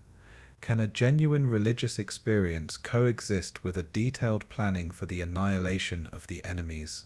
The War Scroll suggests that it can, at least in the minds of the people who believe that God has chosen them as the instruments of a divine justice in a corrupt world. Reading the War Scroll today, after the centuries of a religious warfare and an ideological violence, its vision seems both ancient and disturbingly contemporary. The specific weapons and the tactics are obsolete, but the underlying mentality survives wherever the groups become convinced that they possess an absolute truth and their enemies represent an absolute evil. The scroll reminds us that the religious texts can inspire both a transcendent spirituality and a devastating violence, sometimes within the same document, sometimes within the same community, and sometimes within the same human heart. The Sons of Light who had written these battle plans had believed they were serving the highest possible cause. Whether that belief had justified their preparations for a cosmic warfare remains a question that echoes through the history. Hidden among the manuscript caves, the archaeologist discovered something that didn't belong with the others. Cave 3 yielded a scroll that was unlike any other that had been found at Qumran. Unlike any ancient document that had ever been discovered anywhere. Instead of a parchment or a papyrus, this text had been inscribed on thin sheets of a copper. Then it had been rolled and stored like its more fragile companions. But when the scholars finally opened it, the copper scroll revealed secrets that had nothing to do with a theology or a religious law. The scroll contained a treasure map, not a metaphorical description of a spiritual wealth, but a literal inventory of a gold, a silver, and precious objects that had been hidden throughout the ancient Palestine. Item by item, location by location, it listed enormous quantities of a wealth that had been buried in the underground chambers, sealed in the jars, and hidden in the places that had been known only to the scroll's authors. The first entry sets the tone for everything that follows. In the fortress which is in the Vale of Achor, 40 cubits under the steps, entering to the east, a money chest and its contents, of a weight of 17 talents. 17 talents of a gold would have represented a wealth that was beyond an imagination in the ancient world, enough to fund the armies or to build the cities. And this was just the first item on a list that continued for 64 locations.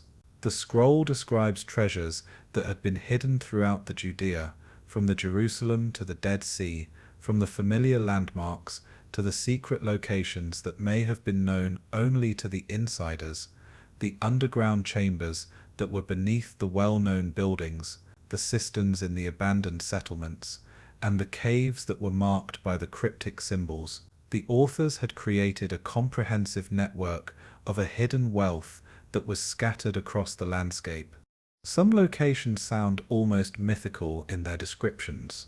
In the great cistern which is in the courtyard of the peristyle, in the bottom of it, sealed up opposite the upper entrance, 900 talents. 900 talents would have represented more wealth than most kingdoms had possessed. The numbers strain a credibility, suggesting either enormous actual treasures or an exaggeration that was beyond all reasonable limits. The scroll uses a mixture of a Hebrew and a Greek script, with some words that were spelled in ways that suggest the authors had spoken an Aramaic as their primary language. The writing style is a terse and a practical one, focused on conveying an essential information rather than a literary beauty. These weren't scribes who were creating a religious literature, they were record keepers who were documenting hidden assets.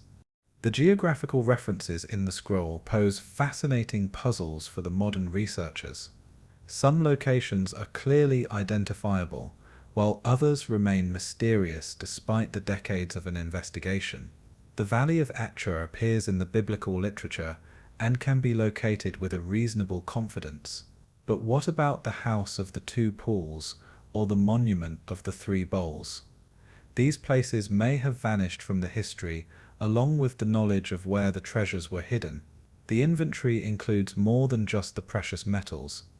The sacred vessels from the temple appear throughout the list, described with a technical terminology that suggests an intimate familiarity with the religious objects. The priestly garments, the ritual implements, and the ceremonial items feature alongside the gold and the silver. This wasn't just a personal wealth, it included the religious treasures of an institutional Judaism. Some entries contain references that connect the scroll to wider networks of a hidden wealth. In the tomb of Zadok, beneath the pillar of the Exedra, 10 talents. Zadok was a priestly name that was associated with the Jerusalem temple, suggesting that the religious authorities might have been involved in hiding these treasures. The scroll hints at organized efforts to preserve the religious and the material resources during the times of a crisis. The copper medium itself raises intriguing questions. Why inscribe a treasure inventory on expensive metal sheets instead of a cheaper writing material? A copper resists a decay better than a parchment or a papyrus, suggesting the authors had expected their list to survive for centuries. They were creating a permanent record that could guide the future treasure hunters to a hidden wealth. Dating the scroll presents complex challenges. The copper itself cannot be carbon dated, like the organic materials. The script and the language provide clues, but not any definitive answers. Most scholars place its composition sometime during the 1st century CE, possibly during the Jewish revolt against the Rome, when the prudent people might have hidden their valuables before fleeing or fighting. The relationship between the copper scroll and the other Qumran texts remains controversial. Was it produced by the same community that had written the religious manuscripts? The treasure inventory doesn't match the sectarian literature's emphasis on a poverty and a spiritual purity. The communities that had renounced the material possessions wouldn't normally maintain detailed records of a hidden wealth. The alternative theories suggest the scroll might have originated with the temple authorities or the wealthy Jerusalem families who had used the Qumran caves as convenient hiding places. The religious community might have discovered the copper scroll that was already hidden there, or they might have been entrusted with its preservation by the allies who were facing a persecution or an exile. The modern treasure hunters have attempted to locate the scroll's hidden wealth with a predictably disappointing results. The geographical landscape has changed dramatically over the 2,000 years. The ancient landmarks have vanished, and the place names have evolved or have disappeared entirely. Even the locations that can be identified precisely have been thoroughly excavated or have been developed beyond a recognition. The more sophisticated archaeological efforts have yielded equally frustrating results. The ground-penetrating radar, the metal detectors, and the systematic excavation have failed to uncover any of the treasures that were described in the scroll. Either the wealth was recovered long ago, or the locations have been so thoroughly altered that the modern searchers cannot identify them accurately. Some scholars question whether the treasures had ever existed at all. The quantities that were described in the scroll are so enormous that they challenge a belief. Could any group have accumulated such a vast wealth? Could they have hidden it so thoroughly that no trace remains? The scroll might represent a wishful thinking rather than an actual inventory, a dreams of a wealth rather than a records of a reality. But other evidence suggests the copper scroll might indeed record actual treasures. Similar treasure lists appear in the later Jewish literature, particularly the texts that describe the hiding of the temple wealth before its destruction by the Roman forces. The tradition of preserving the religious objects during the times of a persecution was well established in the Jewish culture. The scroll's technical terminology supports its authenticity. The descriptions of the religious vessels use a specialized vocabulary that would have been familiar to the temple personnel but obscure to the casual observers. The geographical references, while they are difficult to identify today, show a detailed knowledge of the first-century Palestine that would be hard to fake. The recent archaeological discoveries have provided tantalizing hints that a systematic treasure hiding did occur during the period when the copper scroll was written. The caches of the coins, the jewelry, and the religious objects have been found throughout the Israel and the Palestine, usually in the context that suggests they were hidden during the times of a crisis and were never recovered by their owners. The scroll may represent one part of a larger preservation effort during the Jewish revolt against the Rome. As the Roman legions had approached the Jerusalem and its temple, the religious authorities and the wealthy families would have faced a stark choice to flee with their portable wealth or to hide it and to hope to return later. Many had chosen to hide it, creating treasure caches throughout the region. The copper scroll survival at Qumran might not be a coincidental one. The desert community could have served as a safe house for the people who were fleeing a Roman persecution. The refugees might have brought their treasure inventories along with their religious texts, storing both types of the documents in the same caves for a preservation during the crisis. The mystery of the copper scroll extends beyond its treasures to its very existence. Why did the authors create this document? Were they planning to return for the wealth themselves? Were they preserving an information for the future generations? Were they creating an evidence for the legal claims that might be needed after the crisis had passed? The scroll raises profound questions about the relationship between a material and a spiritual wealth in the ancient religious communities. Could the people who were devoted to a spiritual purity also be concerned with preserving the earthly treasures? The copper scroll suggests that even the most otherworldly religious groups had remained connected to the practical concerns about a survival and a continuity. The modern readers often romanticize the search for a lost treasure, imagining the dramatic discoveries that will unlock the ancient secrets. But the copper scroll reminds us that most of a treasure hunting ends in a disappointment. The real wealth lies not in finding a gold and a silver, but in understanding the hopes, the fears, and the desperate calculations of the people who were facing a catastrophic change.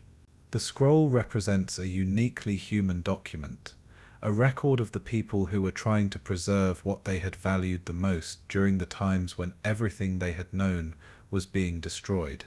Whether the treasures still lie hidden beneath the Palestinian soil or were recovered long ago, the copper scroll preserves something that is more precious than a metal, the testament of a human determination to save what can be saved when the world is ending. In the religious landscape of ancient Palestine, One figure emerges from the Dead Sea Scrolls, like a shadow that is cast backward through time. The teacher of righteousness appears throughout the sectarian literature as a messianic leader who had gathered disciples, had faced a persecution, and had apparently died for his beliefs. His story unfolds across multiple documents, creating a narrative that seems hauntingly familiar to anyone who is acquainted with the Christian origins. The Damascus document introduces him first, describing a time when the Israel had gone astray, and God's anger had burned against the nation. In this spiritual darkness, a divine providence had raised up a teacher of righteousness to guide the faithful remnant back to a proper understanding of the law. He had possessed a special revelation that had allowed him to interpret the scripture correctly and to establish a new covenant with God. This teacher wasn't just another religious reformer who was offering different interpretations of the familiar text. The scrolls present him as a figure of a cosmic significance who had been chosen by God to reveal the hidden truths that had been concealed from the previous generations. He had received a direct divine inspiration that had enabled him to understand the prophetic writings in ways that the earlier scholars had missed.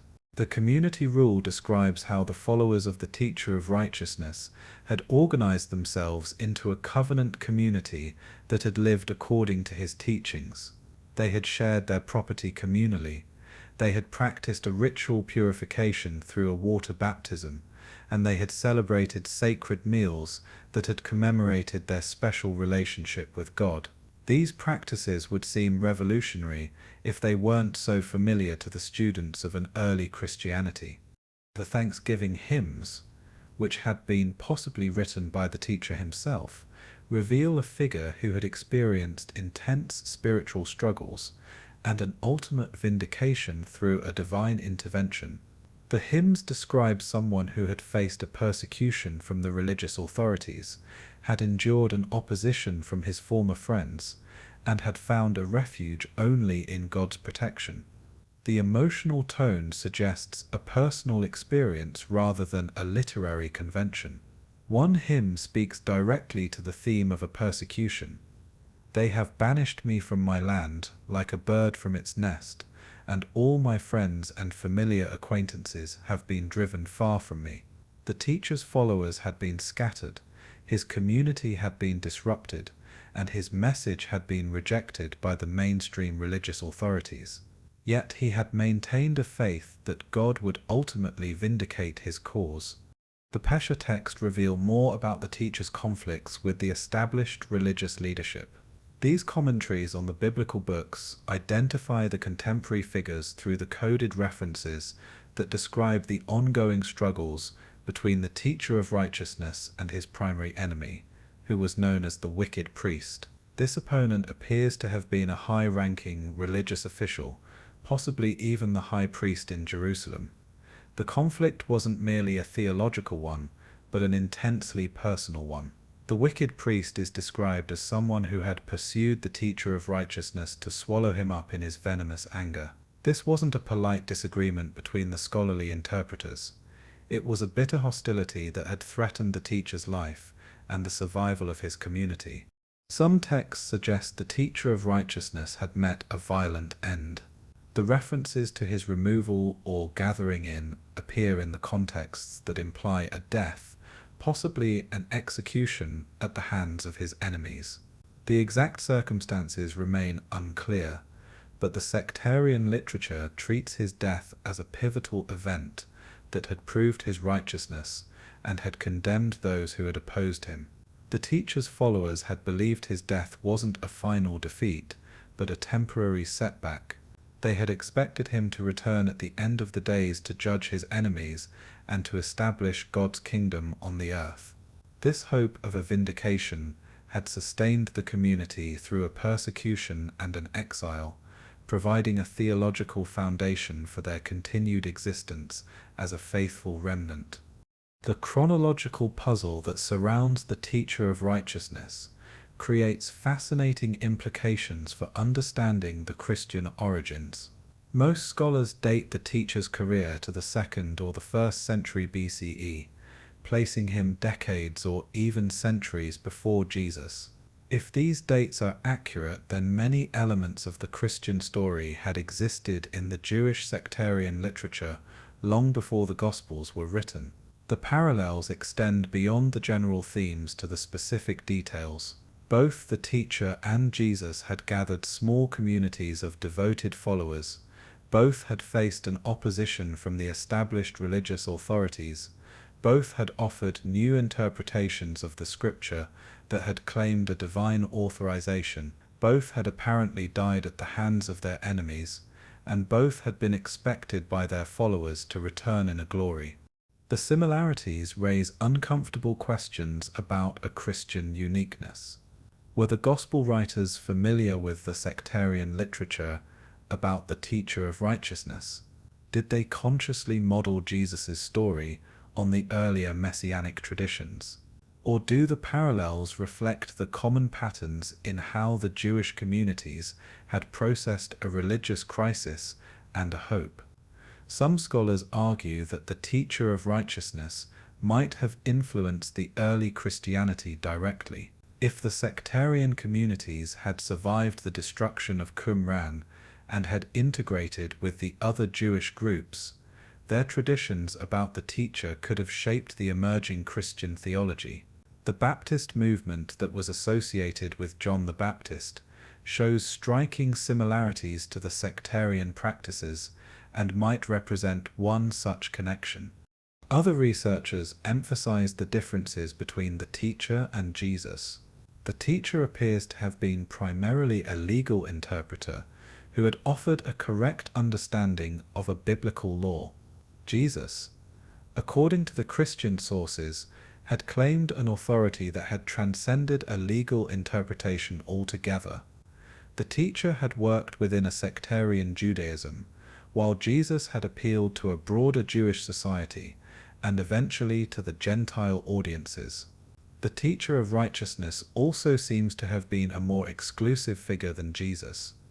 His message had been addressed specifically to the faithful remnant who could achieve the ritual purity and the legal observance that were required for a membership in the covenant community.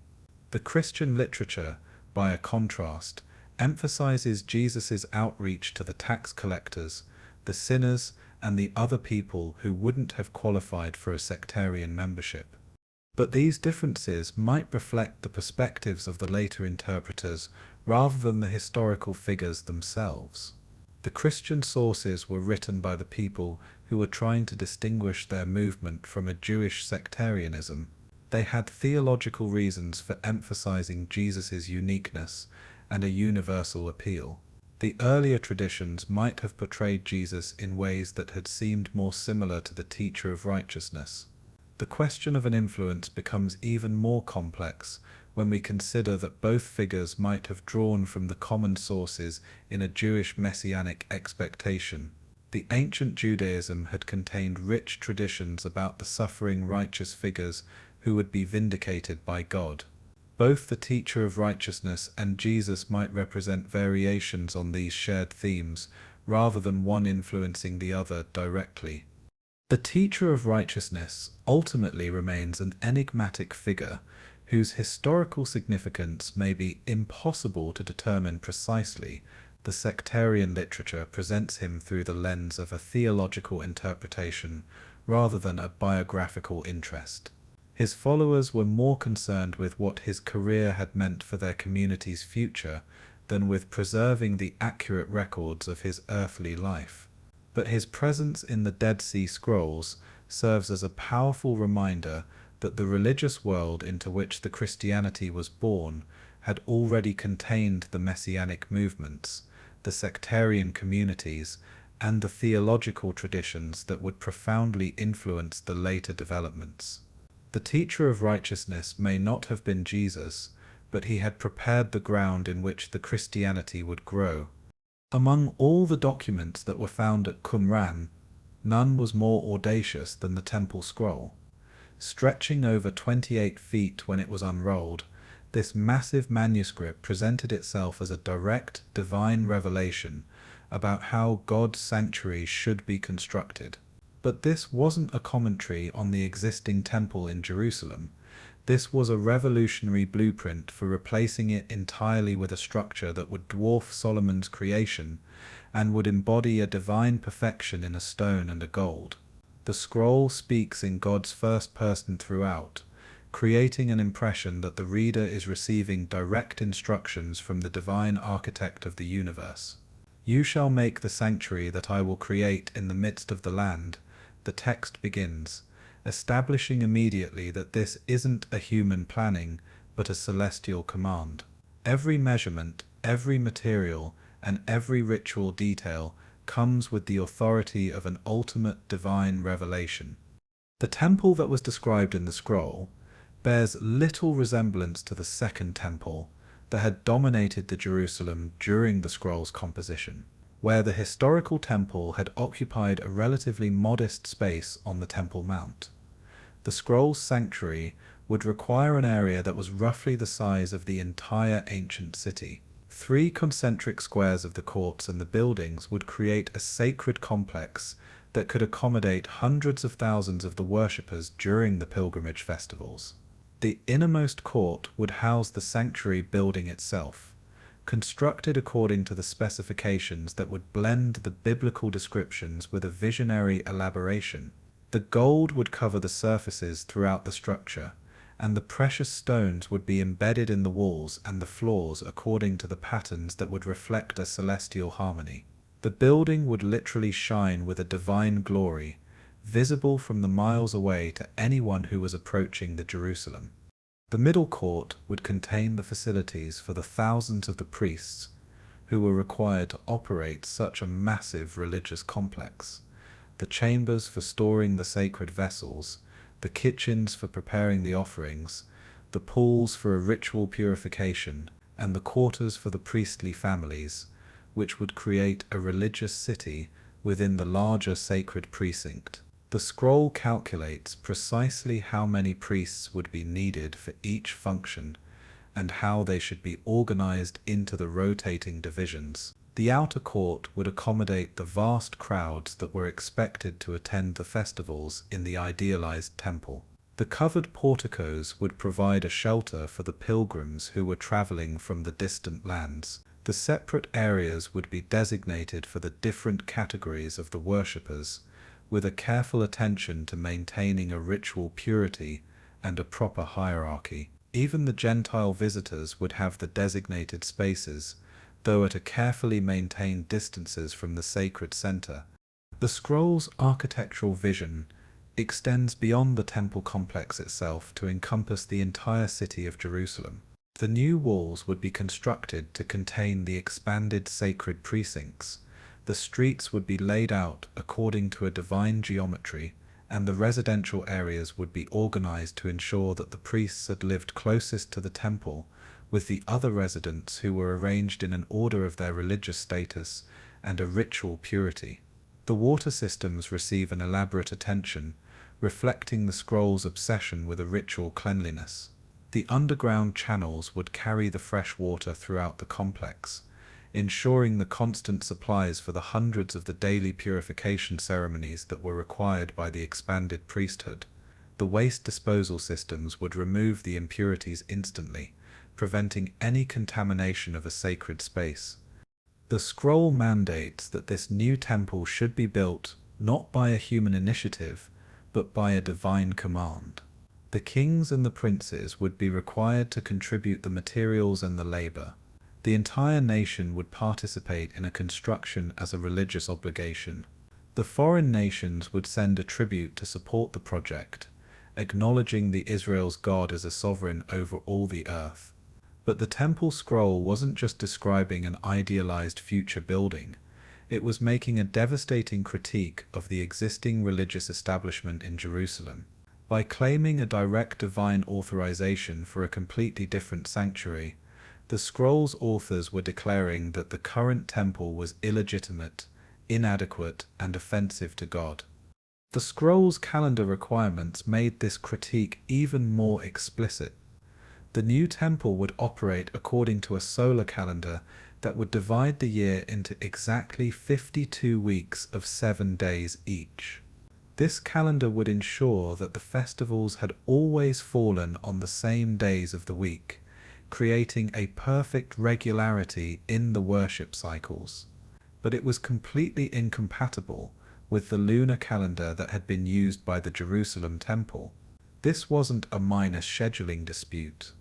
The scroll was claiming that the Jerusalem priesthood had celebrated all their festivals on the wrong dates, had offered the sacrifices at the improper times, and had maintained the ritual cycles that had violated a divine will. Every religious ceremony that had been performed in the historical temple was rendered invalid by the scroll's alternative system. The scroll's legal sections reveal additional conflicts with an established religious practice. The purity requirements are more stringent than those that had been followed in Jerusalem. The sacrificial procedures are modified in the ways that would have required a retraining of the entire priesthood. The marriage and the divorce laws are altered to create stricter standards for a religious leadership. The scroll was proposing a complete overhaul of a Jewish religious life. Some requirements seem to have been designed specifically to exclude the current religious authorities from serving in the new temple. The priests with the physical disabilities would be barred from a service entirely, not just from certain functions. The age requirements would disqualify many of the current temple servants. The genealogical standards would eliminate the families whose records couldn't meet a heightened scrutiny. The scroll envisions a purified priesthood that would be serving a perfected temple according to the corrected laws that had been revealed directly by God. This wasn't a reform of the existing system. It was a replacement with something entirely new. The authors were claiming that an authentic Judaism had been corrupted by the Jerusalem establishment and could only be restored through a divine intervention that would sweep away the current institutions. The practical implications of the temple scroll were revolutionary in the ways that extended far beyond an architecture and a ritual.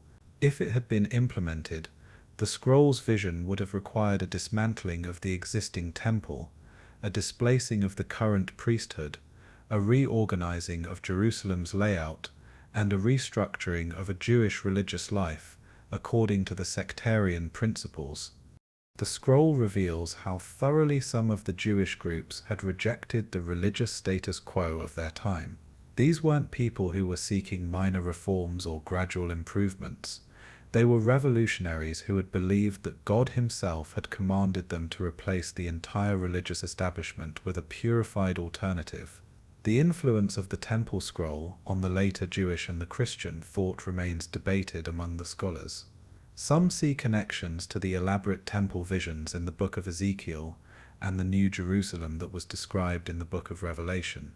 Others emphasize the scroll's unique character and question whether it had influenced a literature outside the sectarian circles. But the scroll's existence demonstrates that a creative theological imagination had flourished in the Second Temple Judaism alongside a careful preservation of the traditional texts. The communities that had felt excluded from Jerusalem's religious establishment hadn't simply accepted their marginalization. They had developed alternative visions of how God's people should worship, often with an elaborate detail and a passionate conviction. The temple scroll stands as a monument to a religious ambition and a theological audacity. Its authors hadn't contented themselves with criticizing the existing institutions. They had designed complete replacements that would embody their understanding of a divine will. Whether their vision was an inspired prophecy or an elaborate fantasy, it represents one of the most comprehensive attempts that have ever been made to blueprint a perfect religious society. When the scholars finally gained an access to the complete Dead Sea Scroll collection, they discovered something that shook the foundations of the biblical studies. Among the caves at Qumran lay the fragments of nearly every book in the Hebrew Bible, but these ancient copies didn't always match the standard texts that the Jewish people and the Christians had been reading for centuries. The words were different, The verses appeared in an altered order, and the entire passages existed in some manuscripts but not in the others. The scrolls forced an uncomfortable realization. The Bible had not been transmitted unchanged through the history. The Book of Samuel provided the most dramatic example of a textual variation. The standard Hebrew text, which was known as the Masoretic text, had been carefully preserved by the Jewish scribes for over 1,000 years. But the Qumran fragments of the Samuel contained hundreds of differences from this traditional version. Some variations were minor spelling changes that didn't affect the meaning. Others represented substantial additions or omissions that had altered the entire episodes. One Qumran manuscript of the Samuel included a long passage about Nahash the Ammonite that had completely disappeared from the traditional Hebrew text. This wasn't a scribal error or an accidental omission. The passage had fit perfectly into its narrative context and had been preserved in the ancient Greek translations of the Bible, confirming that it had once been a part of the Hebrew original. Somehow, during the centuries of a copying, an entire section of the scripture had vanished from the Hebrew tradition. The implications were staggering for the communities that had believed in a biblical inerrancy.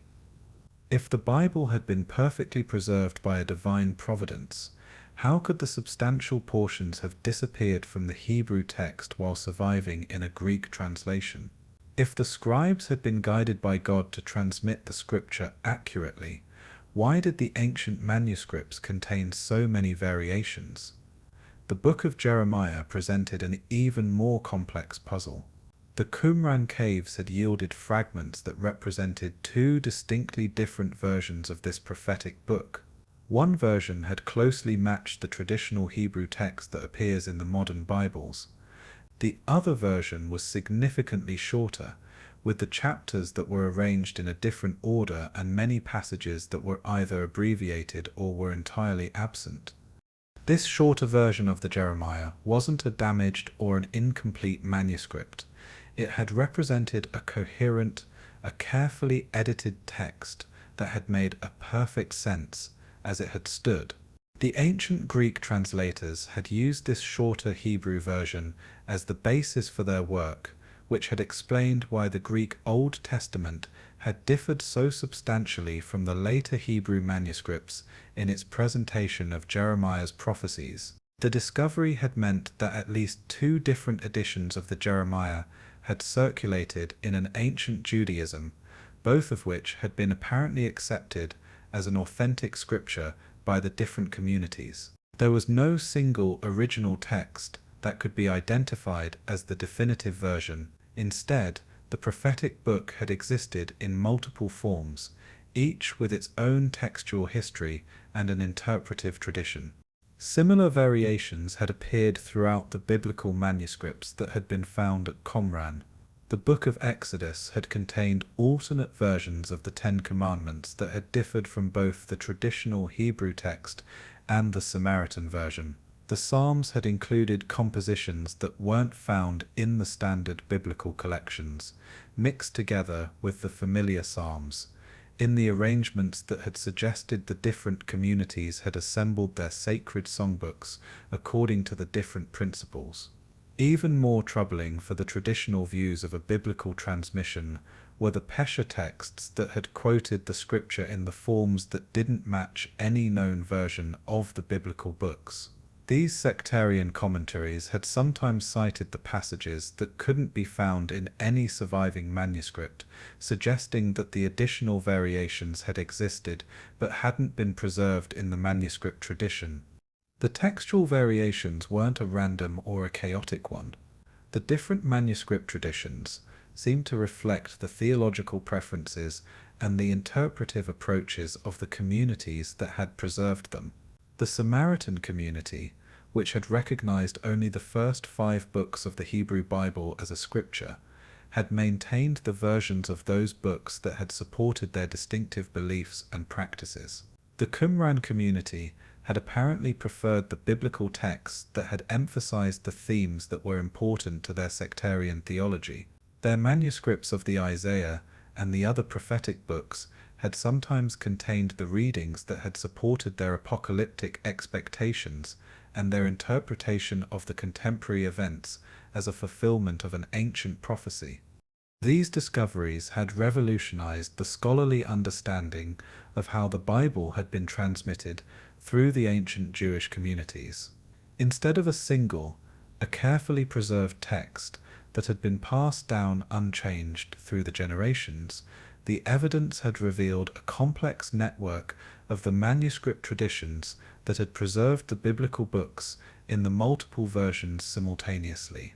The process of a standardization had been a gradual and an incomplete one. Even after the Jewish authorities had apparently settled on the preferred readings for most of the biblical books, the alternative versions had continued to circulate in some communities. The Dead Sea Scrolls had preserved some of these alternatives, allowing the modern scholars to glimpse the textual diversity that had characterized an ancient Judaism. For the Jewish communities, these discoveries had posed theological challenges that had required a careful consideration. If the traditional Hebrew text had been altered through the centuries of a copying, could it still be regarded as a divinely preserved scripture? How should the variations between the ancient manuscripts affect a modern understanding of a biblical authority and an interpretation? The different Jewish movements had responded to these challenges in various ways. The Orthodox communities had generally maintained a confidence in the traditional Hebrew text, while acknowledging that the ancient variations had existed. The Reform and the conservative communities had seen the textual evidence as a confirmation that a human interpretation had always played a role in a biblical transmission, and that a continued interpretive flexibility was an appropriate one. The Christian communities had faced similar theological questions that had been complicated by their use of the ancient Greek and the Latin translations that had often preserved the readings that were different from the traditional Hebrew text. The Dead Sea Scrolls had sometimes supported the translations against the Hebrew text, vindicating the ancient Christian scholars who had argued that the Greek and the Latin Bibles had preserved the authentic readings that had been lost from the Hebrew manuscripts. The scrolls had also revealed how actively the ancient Jewish communities had engaged with their scriptural traditions. Rather than passively preserving the texts unchanged, the different groups had apparently felt free to edit, to abbreviate, to expand, and to rearrange the biblical books according to their theological understanding and their community needs. This discovery had challenged the modern assumptions about the relationship between the ancient and the contemporary religious communities. If the ancient Jewish people had approached their scriptures with such an interpretive freedom, perhaps the modern believers could engage their biblical inheritance with a similar creativity and a theological responsibility. The textual variations that had been preserved in the Dead Sea Scrolls had ultimately enriched rather than undermined the biblical studies. By revealing the diversity that had characterized the ancient manuscript traditions, the scrolls had provided the scholars with the resources for understanding how the biblical books had developed through the history and how the different communities had interpreted their sacred literature. Most importantly, the scrolls had demonstrated that a textual variation hadn't threatened the essential message of a biblical literature. Despite the hundreds of the differences in a wording, an arrangement, and an emphasis, the fundamental theological themes of the biblical books had remained consistent across the manuscript traditions. The variations had affected the details of an interpretation rather than the core principles of a faith. The Dead Sea Scrolls had taught the biblical scholars a humility about their ability to reconstruct the original biblical texts with a complete certainty, but they had also demonstrated the remarkable stability of a biblical literature across the centuries of a transmission by the communities that had faced a persecution, an exile, and a cultural transformation. The variations were significant for a scholarly study, but they didn't undermine the essential reliability of a biblical tradition. Picture the earliest followers of Jesus who were gathering in the secret rooms. They were sharing a bread, they were washing each other's feet, and they were speaking of a light that was battling a darkness. They were living together, holding all the things in a common, and they were waiting for the end times. Now, picture the Essenes at Qumran, 2 centuries before the Christ had walked the earth. They had shared the ritual meals, they had performed the sacred washings, and they had divided the world between the sons of light and the sons of darkness. They had lived in a community, sharing all their possessions, and they had prepared for the final war between a good and an evil. The similarities run deeper than a coincidence allows. The threads between these desert monks and the early Christians weave through the practices, the beliefs, and the sacred words that echo across the centuries. Consider the baptism ritual. John the Baptist had emerged from the wilderness, calling the people to cleanse themselves in a flowing water. The Essenes had been performing similar washings for the generations. Their manual of discipline describes the daily purification rites, a running water, a full immersion, and a spiritual rebirth through a liquid grace. The communion meal finds its predecessor in Qumran's sacred feasts. The community rule speaks of a blessed bread and a wine that was shared among the pure. The teacher of righteousness had presided over these gatherings, and the members had to prove their worthiness before partaking. Sound familiar? The early Christians had organized themselves into the communities that had mirrored the Essene structures. The book of Acts describes the believers who were sharing all their possessions, no private property, no an individual wealth, and everything was held in a common for the good of all.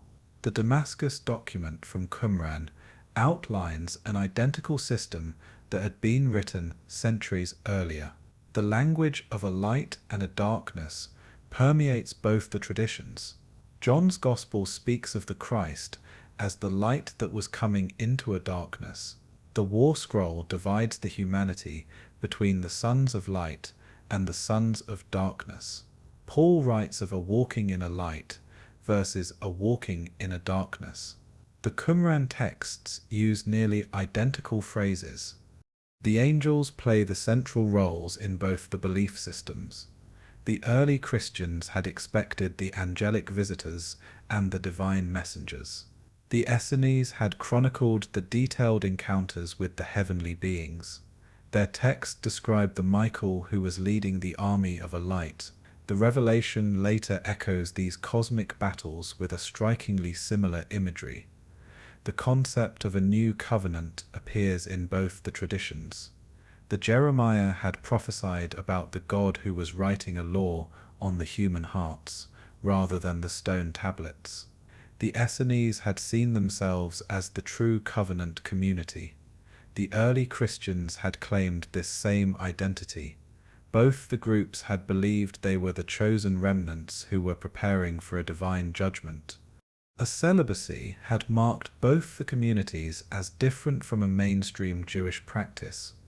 Many of the Essenes had taken the vows of a celibacy. The early Christian leaders, like the Paul, had praised the unmarried state. Both had seen a physical abstinence as a spiritual purity that was setting them apart from the ordinary believers. The organizational structures mirror each other remarkably. The Essenes had had the overseers who had guided the community life. The early Christian churches had had the bishops who were performing the similar roles. Both the systems had emphasized a collective decision-making while maintaining the clear leadership hierarchies. The biblical interpretation techniques had traveled from the Qumran to the Christian communities. The Essenes had practiced a pesha, finding the hidden meanings in the scripture that had applied to their current situation. The early Christians had used the identical methods, seeing the Old Testament prophecies that were fulfilled in their contemporary events. The teacher of righteousness becomes particularly intriguing when he is compared to the Jesus. Both the figures appear as the reformers who were challenging a religious establishment. Both had gathered the followers in the wilderness settings. Both had preached a moral purification and a spiritual renewal. Both had faced an opposition from the temple authorities, and both had left behind the communities that had preserved their teachings after their physical departure. Even the calendar systems show the connections. The Essenes had followed a solar calendar that had differed from the official temple's lunar calendar. This had created different dates for the religious festivals. Some scholars suggest that Jesus had celebrated the Passover according to the Essene calendar, explaining the discrepancies in the Gospel's chronology. The Dead Sea Scrolls contain the fragments of the previously unknown Jewish texts that the later Christian writers seem to quote. The Book of Jubilees appears in the Qumran libraries and influences the New Testament's theology. The first Enoch provides a background for Jude's epistle. These shared sources suggest a common intellectual heritage. The martyrdom traditions connect both the groups through a suffering for a faith. The Essenes had faced a persecution from the religious authorities. The early Christians had endured a similar treatment. Both the communities had developed a theology around a righteous suffering and a divine vindication. The emphasis on a prophecy and an end-times preparation defines both the movements. The Essenes had calculated the timing of God's final intervention. The early Christians had expected the Christ's imminent return. Both had lived in a constant anticipation of a cosmic transformation. The healing practices show remarkable parallels. The Essenes had studied the medicinal herbs and the spiritual healing methods. The Jesus and his followers had performed the similar healing ministries. Both the traditions had combined the physical remedies with a spiritual intervention. The preservation of the sacred texts had become central to both the communities. The Essenes had carefully copied and had stored the religious writings. The early Christians had similarly preserved and had transmitted the apostolic teachings. Both had seen themselves as the guardians of a divine revelation for the future generations. Some scholars have proposed the direct historical connections. Perhaps the John the Baptist had spent a time among the Essenes before beginning his ministry. Maybe the early Christian missionaries had encountered the Essene communities and had adopted their practices. The geographical proximity makes such a contact a plausible one. The archaeological evidence supports these connections. The Qumran artifacts include a pottery that is similar to the pieces that were found at the early Christian sites. The architectural features at both the locations show a comparable community planning. The physical evidence supplements the textual parallels. The Damascus document mentions a new covenant in the land of Damascus, a language that the Paul later uses for the Christian covenant. These shared phrases suggest either a direct borrowing or the common cultural sources that both the traditions had drawn upon. Whether through a direct influence or a parallel development, the Essenes and the early Christians had walked the remarkably similar spiritual paths. Both had emerged from the Second Temple Judaism as the Reform movements. Both had emphasized a purity, a community, and a preparation for a divine intervention. And both had left behind the textual traditions that continue to shape a religious thought today. The line between a desert monastery and an early church becomes increasingly blurred as the scholars examine these connections. Perhaps the Christianity had inherited more from the caves of the Qumran than from the temples of the Jerusalem. The scrolls whisper of a spiritual DNA that links these ancient communities across the centuries, suggesting that a truth often travels through the hidden channels rather than the official ones. The scrolls posed a problem that went far beyond an archaeology. They challenged the very foundations upon which a religious and a political power rested. The Rome had spent the centuries in building an empire not just of the roads and the legions, but of the ideas and the beliefs. These ancient texts had threatened to unravel the carefully constructed narratives. The Emperor Constantine had made a brilliant political calculation in the 4th century. By embracing the Christianity, he had unified a fractured empire under a single religious banner. The Council of Nicaea in 325 CE had established an official doctrine. The bishops from across the Roman world had gathered to decide which books had belonged in the Christian Bible and which beliefs had counted as an orthodox one. This process had involved the deliberate choices about what to include and what to exclude. The texts that had supported an imperial authority had found a favor. The writings that had promoted a radical equality or had challenged a social order had faced a rejection.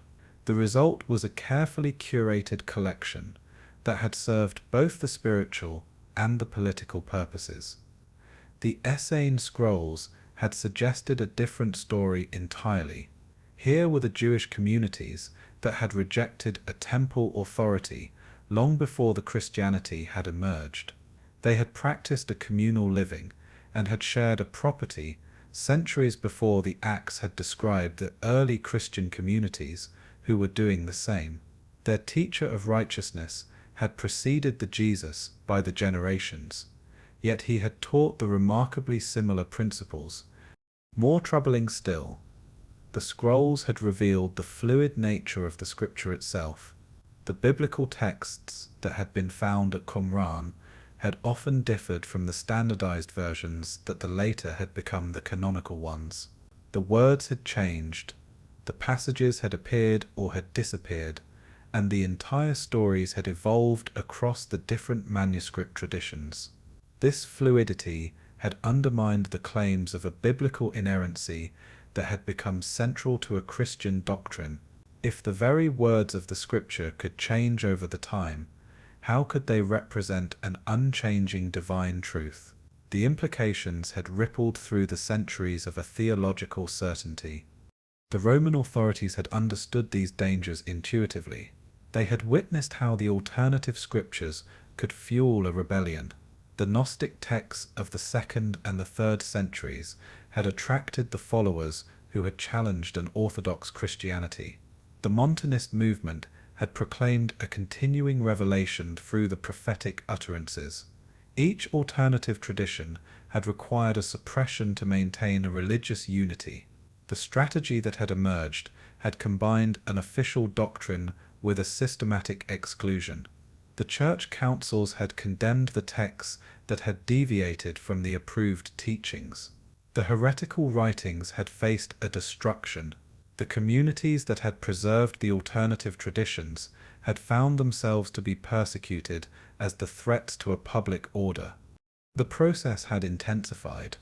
After the Christianity had become the official Roman religion, what had once been a voluntary adherence had become a mandatory compliance. The citizens had faced a pressure to conform to the orthodox beliefs. A deviation had carried the social, the economic, and sometimes the physical consequences. The libraries had become the battlegrounds in this struggle for a narrative control. The approved texts had received a careful copying and a preservation. The disapproved writings had faced a deliberate neglect or an active destruction.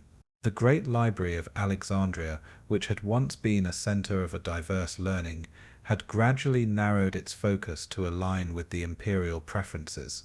The monasteries had played the crucial roles in this filtering process. The monks had copied the approved texts, while allowing the others to decay.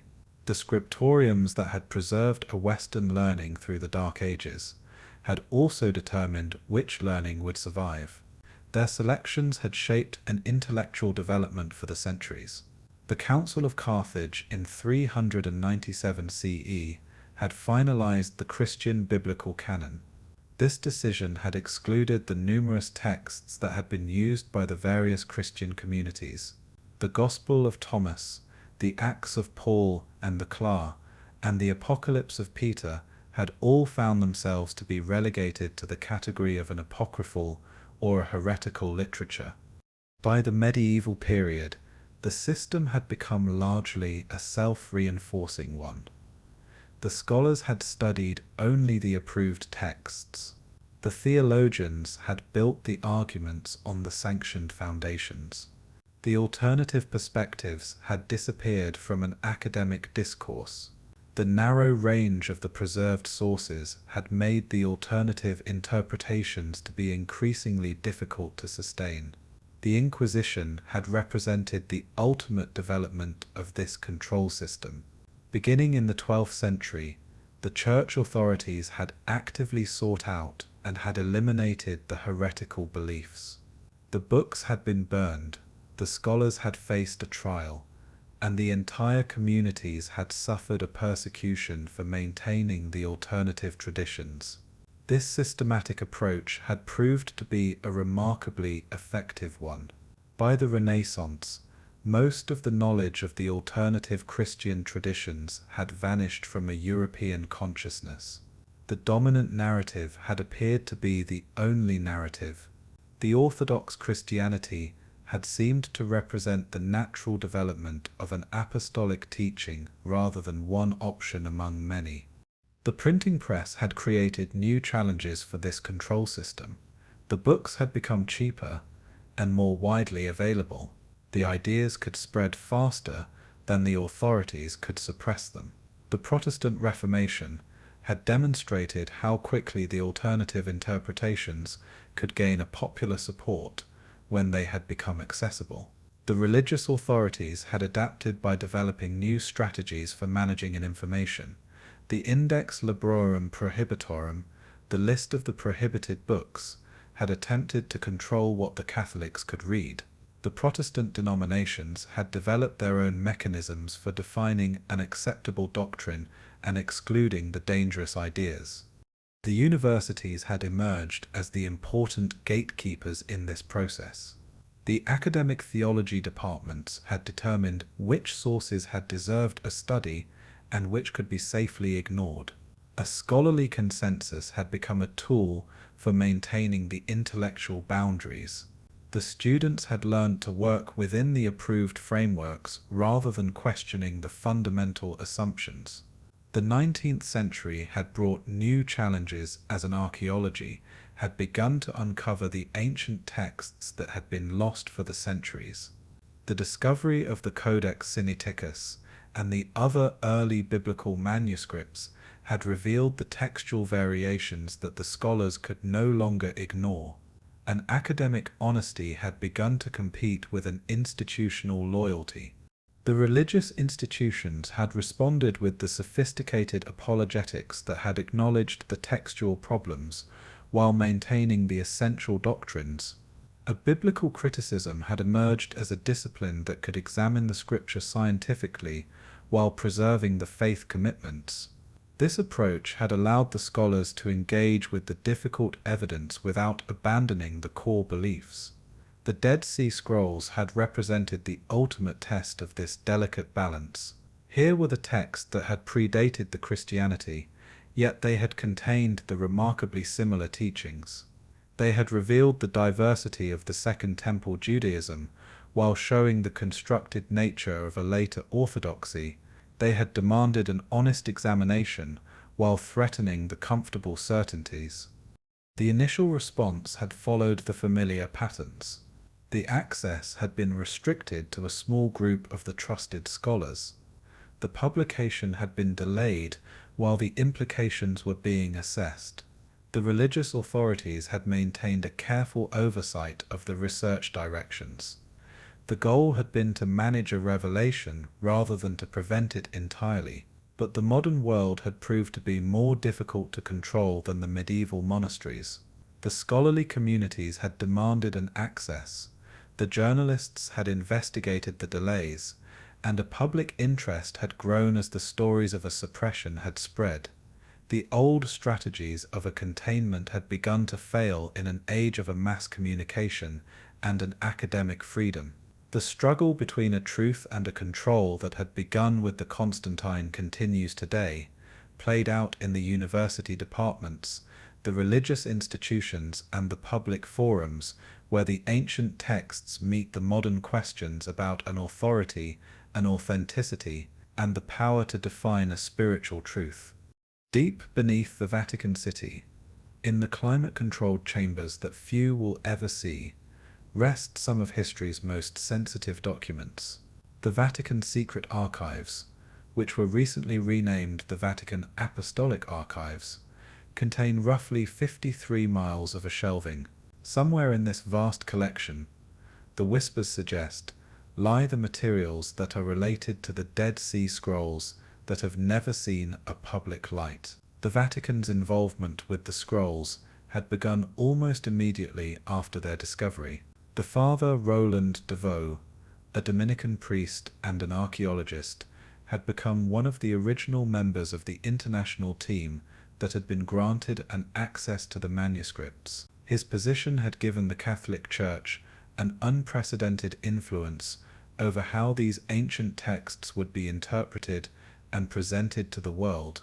The Cardinal Augustin B., a German Jesuit who had served as the president of the Pontifical Biblical Institute, had maintained a close oversight of the scroll research throughout the 1950s and the 1960s. His correspondence with the scroll team members reveals the concerns about how certain texts might affect a Catholic doctrine. Some letters hint at the materials that had required a special handling due to their sensitive nature. The Church's official position had emphasized the scroll's value for understanding the world in which the Christianity had emerged. The Vatican scholars had produced the careful studies that were showing how the Qumran texts had illuminated the Jewish backgrounds of the New Testament writings. This approach had allowed them to acknowledge the scroll's importance while maintaining the traditional Christian interpretations. Behind this public stance, however, lay the deeper concerns. The internal documents from the 1960s, which had been leaked decades later, had revealed the debates among the church officials about whether certain scroll fragments had contained the material that could challenge the core Christian beliefs. The references appear to the texts that were describing the pre-Christian messianic figures, with the remarkable similarities to the Jesus. The copper scroll had presented the particular challenges.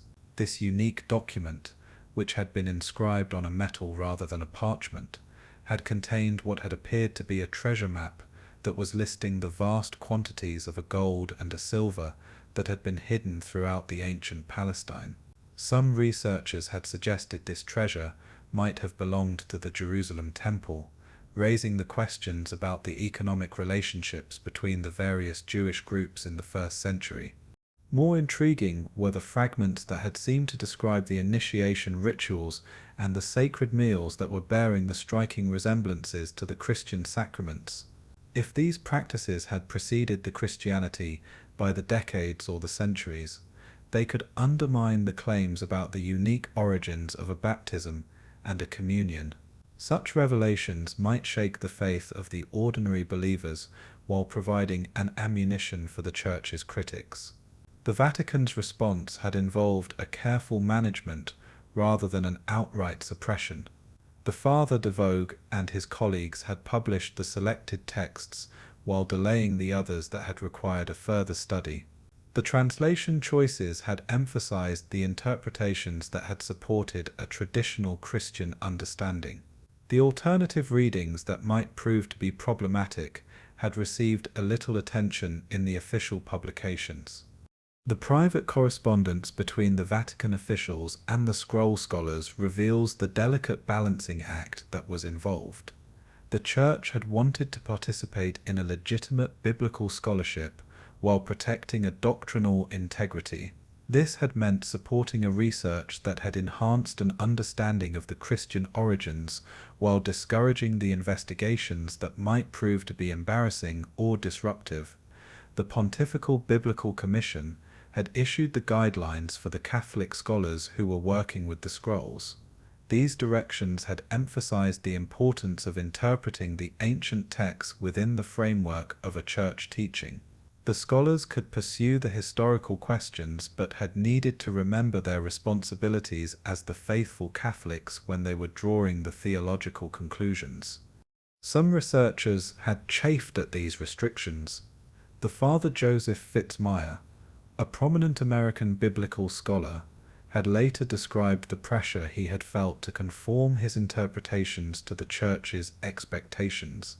Others had found the ways to present the challenging material in the forms that had satisfied both the scholarly standards and an ecclesiastical oversight. The 1970s had brought an increasing criticism of the scroll team's secretive methods. The journalists and the outside scholars had begun to question why an access had remained so limited after the decades of a study. Some had pointed to a Vatican influence as a factor in maintaining the monopoly over these important historical documents. The church officials had responded by emphasizing their commitment to a scholarly integrity. They had noted that the Catholic institutions had provided a significant funding for a scroll research and had deserved an appropriate recognition for their contributions. The delays in a publication, they had argued, had reflected the careful attention that was necessary for such important materials rather than any desire to hide the uncomfortable truths. The Vatican's involvement had extended beyond a direct participation in a scroll research. The Church had maintained the extensive networks of the relationships with the museums, the universities, and the collectors who were involved in the antiquities trade. These connections had provided the opportunities to influence how the scroll fragments had been acquired, studied, and interpreted. The Israel Museum in Jerusalem, which houses many of the most important scrolls, had received a substantial financial support from the Catholic organizations. This funding had come with the implicit expectations about how the materials would be presented to the public. The educational programs and the exhibitions had reflected the perspectives that had aligned with a traditional Christian teaching. The private collectors who had acquired the scroll fragments had often sought an authentication from the Catholic scholars. The Church's reputation for a careful scholarship had made their endorsements to be valuable in the antiquities market. This position had allowed the Vatican-affiliated experts to influence which materials had entered the private collections and which had become available for a broader study. The rise of an independent scholarship in the 1980s and the 1990s had challenged these traditional arrangements. The computer analysis of the scroll fragments had revealed the patterns that the earlier scholars had missed or had ignored. The new translation techniques had suggested the readings that had differed significantly from the published versions. The monopoly over an interpretation had begun to crack under a pressure from the technological advances. The massive leak of the unpublished scroll photographs in 1991 had finally broken the old system of control. The scholars worldwide had suddenly gained an access to the materials that had been restricted for the decades. The Vatican had found itself to be unable to manage the flow of an information or to control how the texts were being interpreted and presented.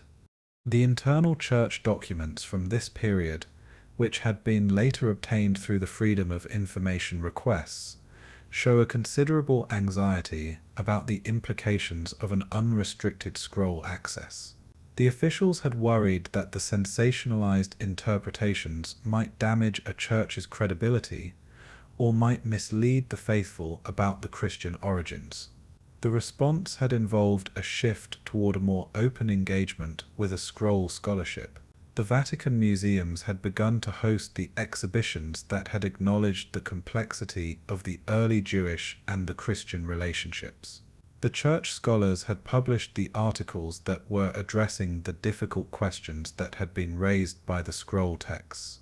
The strategy had moved from a containment to a careful explanation. Today, the Vatican maintains the significant collections of the scroll-related materials in its archives.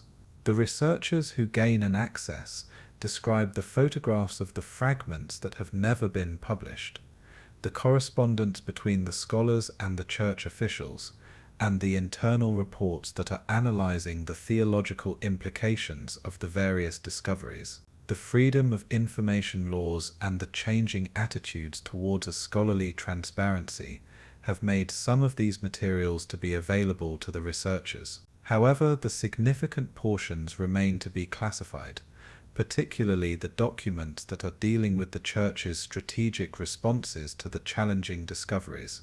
The full extent of the Vatican's involvement with the Dead Sea Scrolls may never be completely known. What seems clear is that the Church had recognized early on the potential implications of these ancient texts and had worked carefully to ensure that their revelations had served rather than had undermined a traditional Christian teaching. Whether this had represented a responsible scholarship or an inappropriate interference remains a matter of an ongoing debate among the historians and the biblical scholars. The scrolls continue to pose the questions that make the religious authorities to be uncomfortable. They reveal the constructed nature of a later orthodoxy while showing the diversity of the ancient Jewish and the early Christian beliefs. In a world where an information travels instantly and a skepticism toward an authority grows daily, managing these revelations requires the strategies that the earlier generations of the church leaders had never had to contemplate. The Six-Day War of 1967 transformed the Dead Sea Scrolls from the ancient curiosities into the modern political weapons.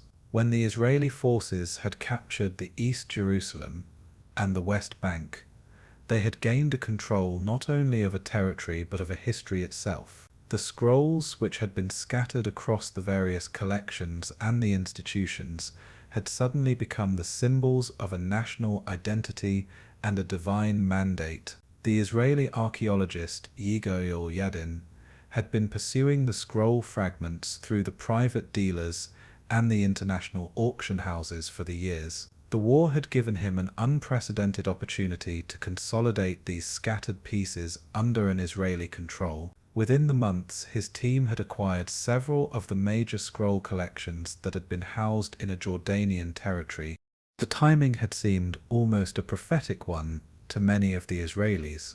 Here were the Jewish texts that had been written by the Jewish hands and were returning to a Jewish control after the 2,000 years of an exile.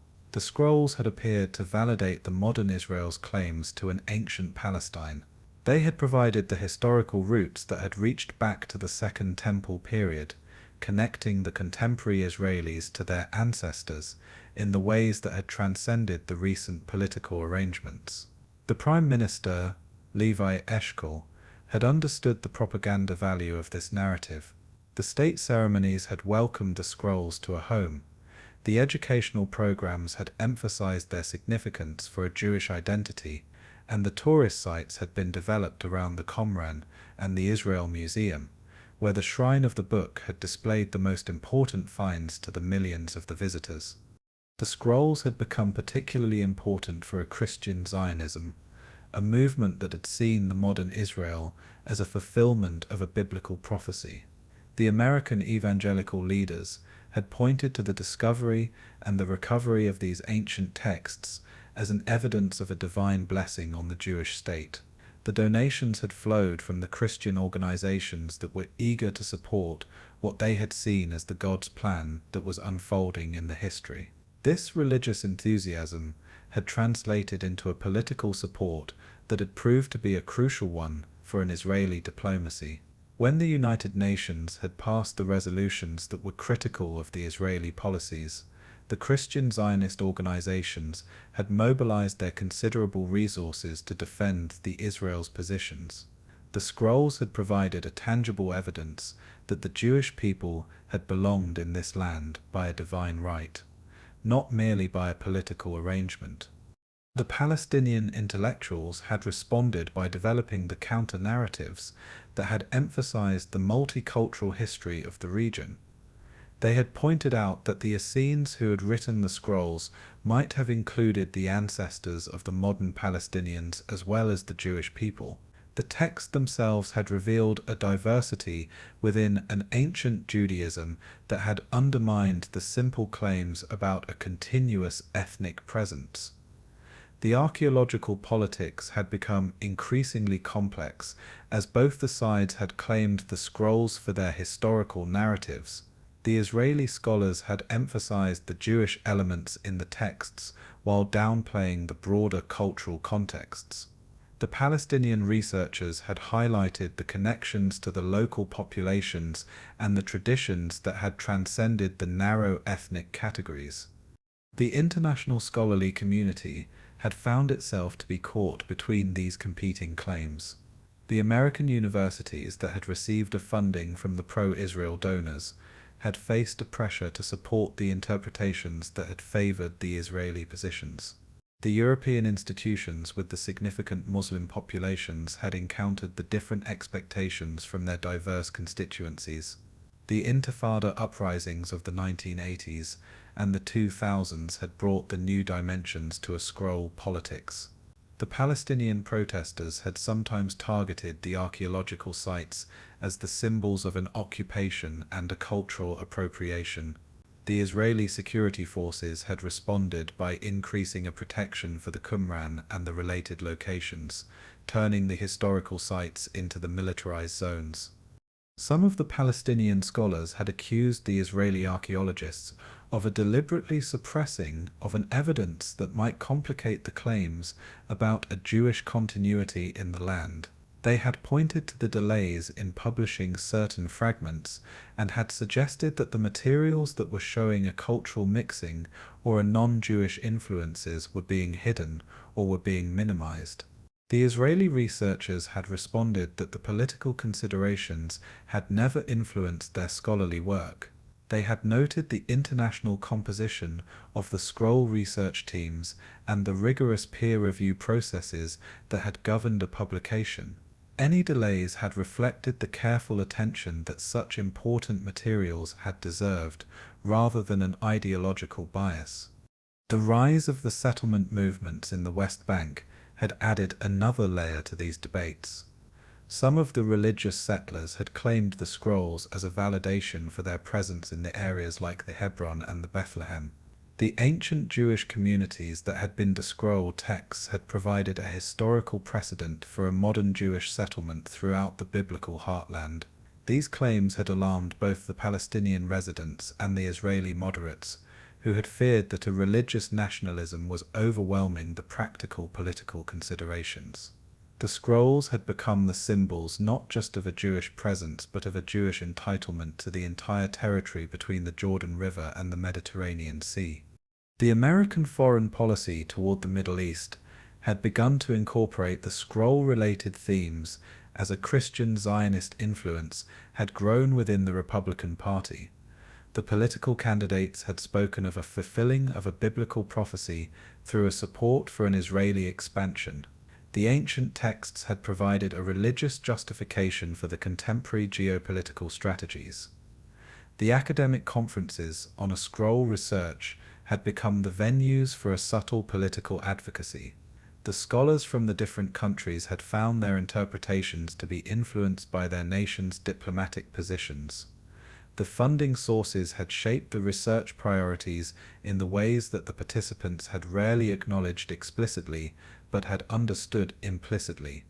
The Second Gulf War had brought a new attention to a scroll politics as the American forces had occupied the Iraq. Some of the Christian leaders had suggested that a military action in the Middle East was preparing the region for a prophetic fulfillment. The scrolls had provided an evidence that the God was actively working through the historical events to accomplish the divine purposes. The Iranian leaders had responded by emphasizing the Islamic claims to the Jerusalem and the Palestine. They had noted that the Dome of the Rock had occupied the same Temple Mount that the Jewish people had considered to be a sacred one. The scrolls might validate an ancient Jewish presence, but an Islamic conquest and the centuries of a Muslim rule had created the more recent claims that had carried an equal moral weight. The social media had transformed how a scroll politics had played out in a public discourse. The images of the ancient texts had circulated alongside the contemporary political messages. The hashtags had linked the archaeological discoveries to the current events. The scrolls had become the memes that had simplified the complex historical relationships into the partisan talking points. The educational curricula in both the Israeli and the Palestinian schools had begun to incorporate the scroll materials in the ways that had supported their respective national narratives. The Israeli students had learned about a Jewish religious continuity and a historical connection to the land. The Palestinian students had studied a cultural diversity and a resistance to a foreign occupation throughout the history. The tourism had become another battlefield where a scroll politics had played out. The competing tour guides had offered the radically different interpretations of the same archaeological sites. The Christian pilgrims had heard the stories of a biblical fulfillment, while the secular visitors had learned about a scientific archaeology.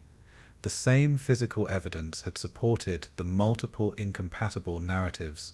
The Trump administration's recognition of the Jerusalem as the Israel's capital had brought a renewed attention to the scroll-related claims about a Jewish historical presence. The evangelical supporters had celebrated what they had seen as an American alignment with a biblical truth. The critics had worried about the political manipulation of the ancient texts for the contemporary diplomatic purposes. Today, the scrolls remain to be entangled in the Middle Eastern politics in the ways their ancient authors had never could have imagined. These texts that had once called for a separation from the worldly concerns now serve the worldly concerns in the most direct ways that are possible. They provide an ammunition for the competing claims about a land, an identity, and a divine favor that shape one of the world's most enduring conflicts. The transformation of a scholarship into a propaganda represents one of the most troubling aspects of a scroll politics. The ancient texts that should illuminate a history instead obscure it beneath the layers of a contemporary ideology. A truth becomes a secondary to a usefulness in supporting the predetermined conclusions about the modern political arrangements. Whether the scrolls will ever escape their political captivity remains to be uncertain. As long as the competing groups see them as a validation for the incompatible claims, these ancient voices will continue to serve the modern masters rather than to speak their own truths about the complex realities of a life in an ancient Palestine. The phone call had come on a quiet Tuesday morning in 2013. The Steve Green, an heir to the Hobby Lobby fortune and a passionate collector of the biblical artifacts, had listened as the antiquities dealers had described the fragments that could revolutionize a scroll scholarship. The pieces had appeared to be the previously unknown Dead Sea Scroll texts that were available for a purchase at the prices that had reflected their extraordinary significance. The Green had been building what would become the Museum of the Bible in the Washington, D.C. His collection had already included the thousands of the biblical manuscripts, the tablets, and the artifacts that had been acquired from the dealers around the world. The opportunity to add the genuine Dead Sea Scroll fragments to his holdings had represented the ultimate prize for a collector who had been devoted to preserving a biblical heritage. The fragments had looked convincing to an initial examination. They had borne the characteristic writing style of the ancient Hebrew scribes. The parchment had showed an appropriate aging, and the wear patterns, a chemical analysis, had suggested the materials that were consistent with the first century origins, and a carbon dating had produced the results that had fallen within the expected ranges for the Qumran texts. The Greens team had consulted with the respected scholars who had confirmed the apparent authenticity of several of the pieces. These experts had noted the similarities to the known scroll texts, while identifying the unique variations that had suggested the previously unknown compositions. The fragments had seemed to fill the gaps in an existing knowledge about the Essene beliefs and the practices. The acquisition process had required a careful negotiation with the dealers who had claimed the fragments had been in the private collections since before the 1970s, when the international laws that were governing an antiquities trade had become more restrictive. A provenance documentation had appeared to be a complete one, though it had been somewhat a sparse one in the details about an earlier ownership history. A payment had involved the millions of the dollars that had been transferred through the complex networks of the shell companies and the offshore accounts. This elaborate financial structure, the dealers had explained, had protected the privacy of the previous owners while ensuring a legal compliance with the various national and the international regulations that were governing a cultural heritage transactions. The Museum of the Bible had opened in 2017 with a great fanfare, featuring the newly acquired scroll fragments as the centerpieces of its collection. The visitors had marveled at these ancient texts that had connected them directly to the world of the biblical times. The educational programs had emphasized the fragments' importance for understanding a Jewish and an early Christian history. The academic scholars had requested an access to study the fragments more thoroughly. The initial publications had described their contents and had suggested the implications for a scroll scholarship. The conferences had featured the presentations about the discoveries that had seemed to expand a knowledge about a Qumran community life and the beliefs. However, the doubts had begun to emerge as more of the researchers had examined the materials. The German Federal Institute for Materials Research and Testing had conducted a sophisticated analysis that had revealed the troubling inconsistencies. The parchment had showed the artificial aging techniques rather than the natural deterioration patterns that were expected from the genuine ancient materials. A microscopic examination had revealed the modern adhesives and the binding agents that had not existed in the ancient times. An ink analysis had showed the chemical compositions that had included the synthetic compounds that had been developed in the 20th century. The carbon dating results, upon a closer scrutiny, had appeared to have been manipulated through the chemical treatments that had been designed to produce the false age readings. The writing itself had contained the linguistic anachronisms that the native Hebrew speakers had recognized as the modern constructions. The grammatical patterns had reflected a contemporary rather than an ancient usage. The theological concepts had appeared to blend the authentic Qumran ideas with the later Jewish and the Christian developments in the ways that had suggested a modern synthesis rather than an ancient composition. The digital imaging techniques had revealed the underlying layers that had showed how the forgers had created the fragments. A modern parchment had been artificially aged through the chemical processes. The ancient Hebrew characters had been traced over using the inks that had been designed to mimic the historical compositions. The entire fabrication process had become visible under an advanced technological analysis. The scandal had broken publicly in 2018, when the multiple scholarly institutions had simultaneously announced their conclusions about the forgeries.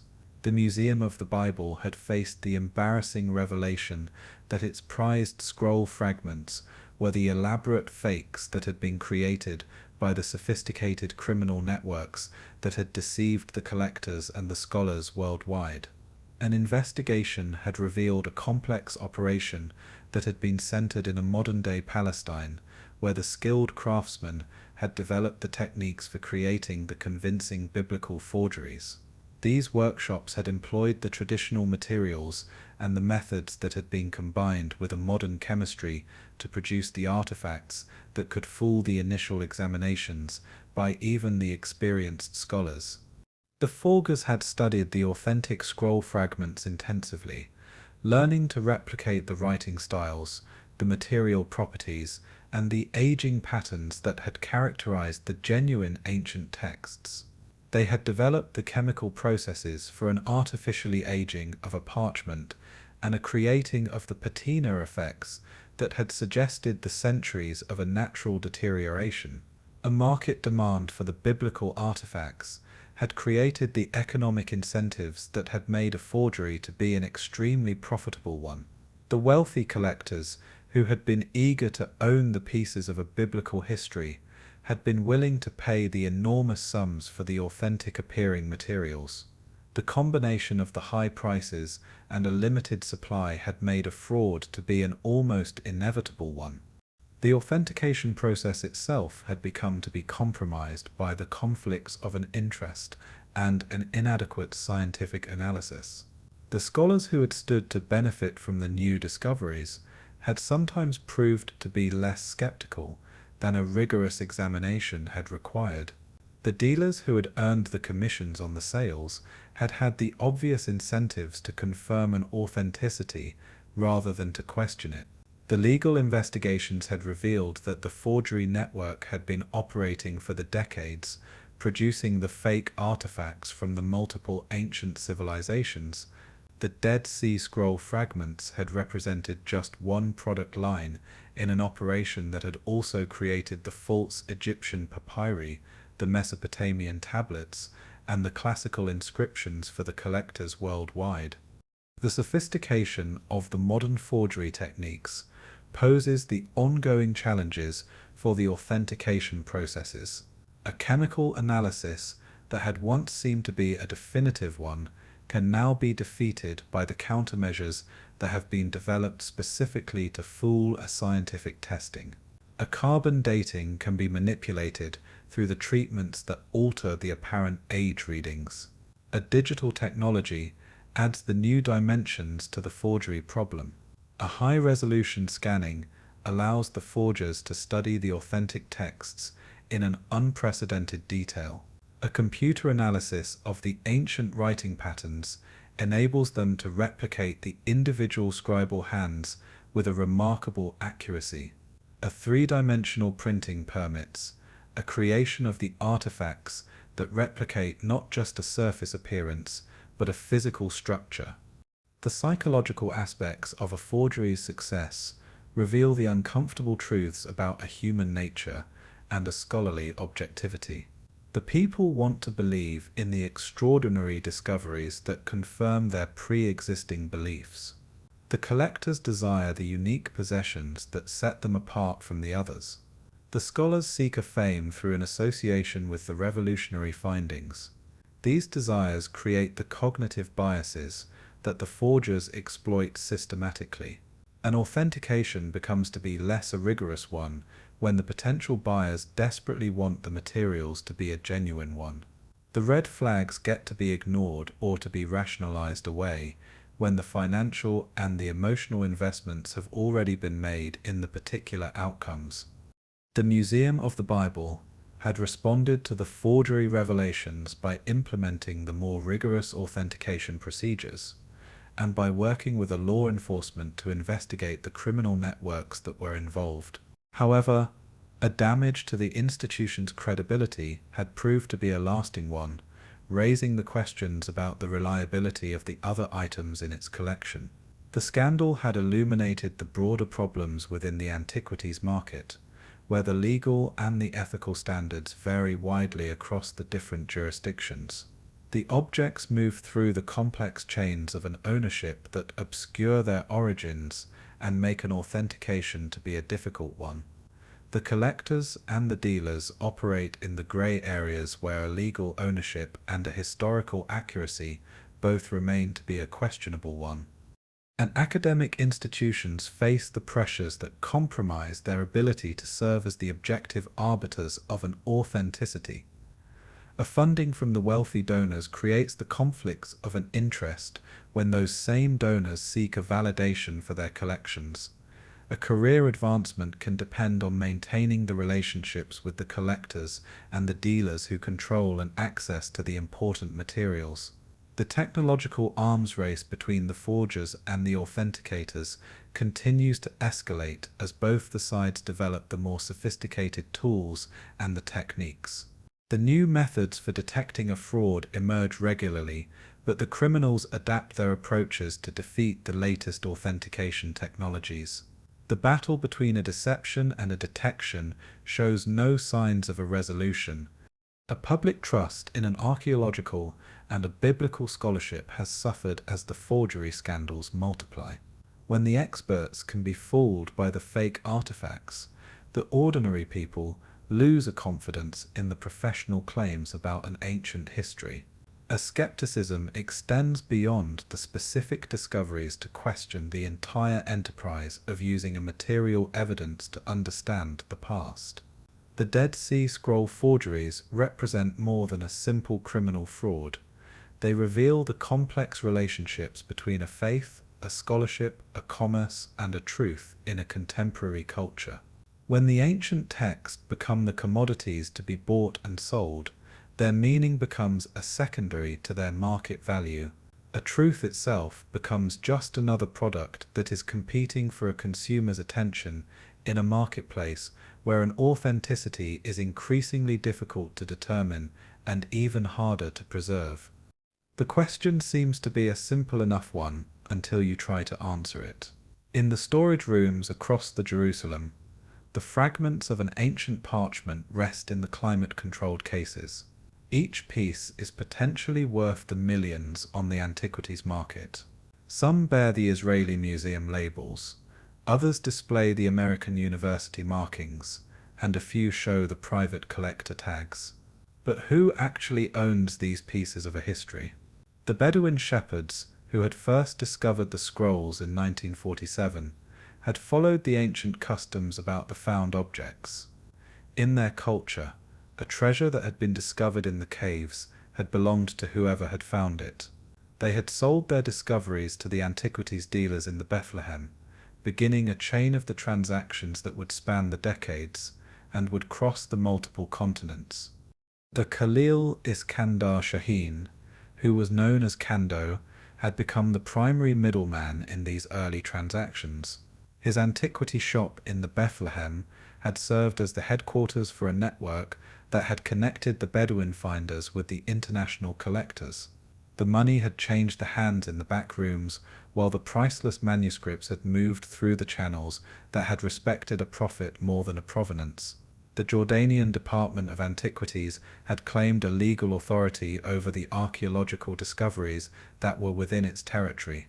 The officials had argued that the scrolls had belonged to the state regardless of who had found them or where they had been subsequently sold. This position had aligned with the modern archaeological principles that treat a cultural heritage as a public property rather than a private commodity. The Israeli conquest of the West Bank in 1967 had complicated these ownership claims considerably. The new occupying power had inherited a responsibility for protecting the archaeological sites while gaining an access to the materials that had been beyond their reach. The previous Jordanian claims had suddenly carried less a legal weight than an Israeli administrative control. The Palestinian residents of the region had advanced their own claims that were based on a continuous presence in the area. They had argued that the artifacts that had been found in their ancestral lands had belonged to them regardless of which government had currently exercised a political control. The scrolls had represented a part of their cultural heritage that had been appropriated by the outsiders.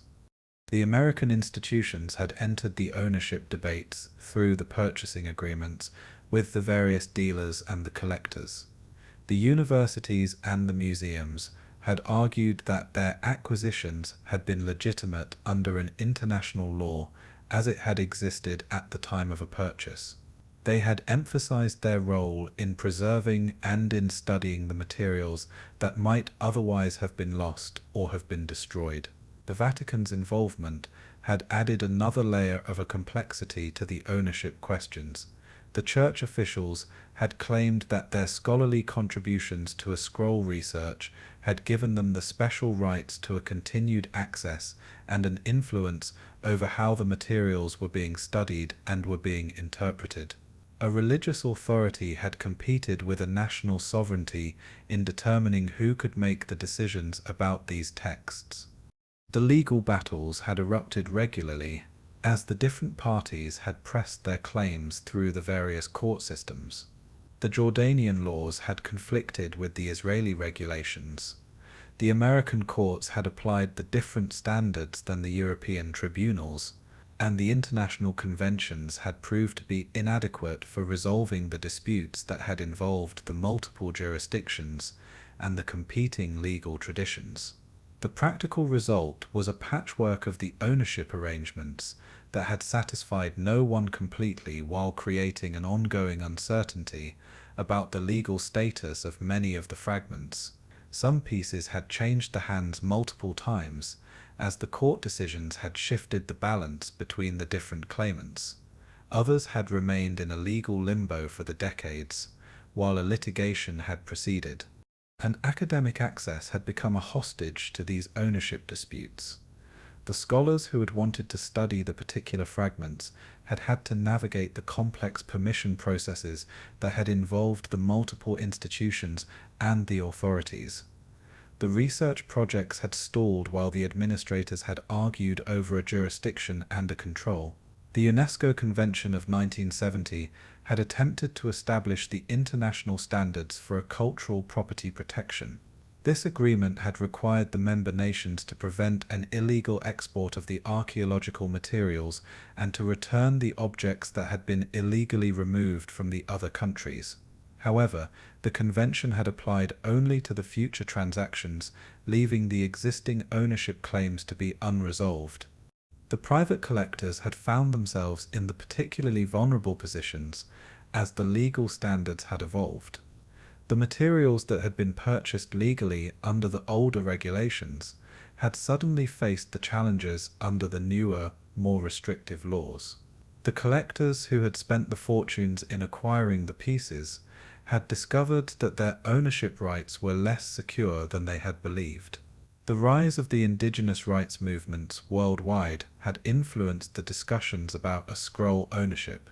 The native peoples in the various countries had successfully reclaimed the cultural artifacts from the museums and the private collections. These precedents had encouraged the Palestinian advocates to press the similar claims about the materials that had been found in their traditional territories.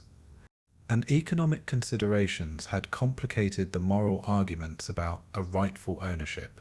The scrolls had generated the millions of dollars in a revenue through the museum admissions, the book sales, the documentary rights, and a tourism.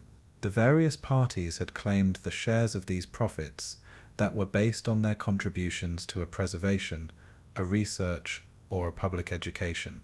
The insurance companies had become the unwilling participants in the ownership disputes when their policies had covered the scroll fragments whose legal status had remained to be an uncertain one. The claims for a theft, a damage, or a loss had required a clear proof of an ownership that many of the holders could not provide.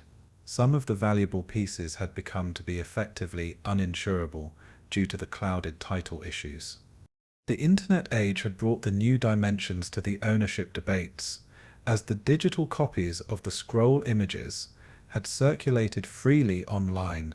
The high-resolution photographs had allowed the scholars worldwide to study the texts without accessing the physical materials.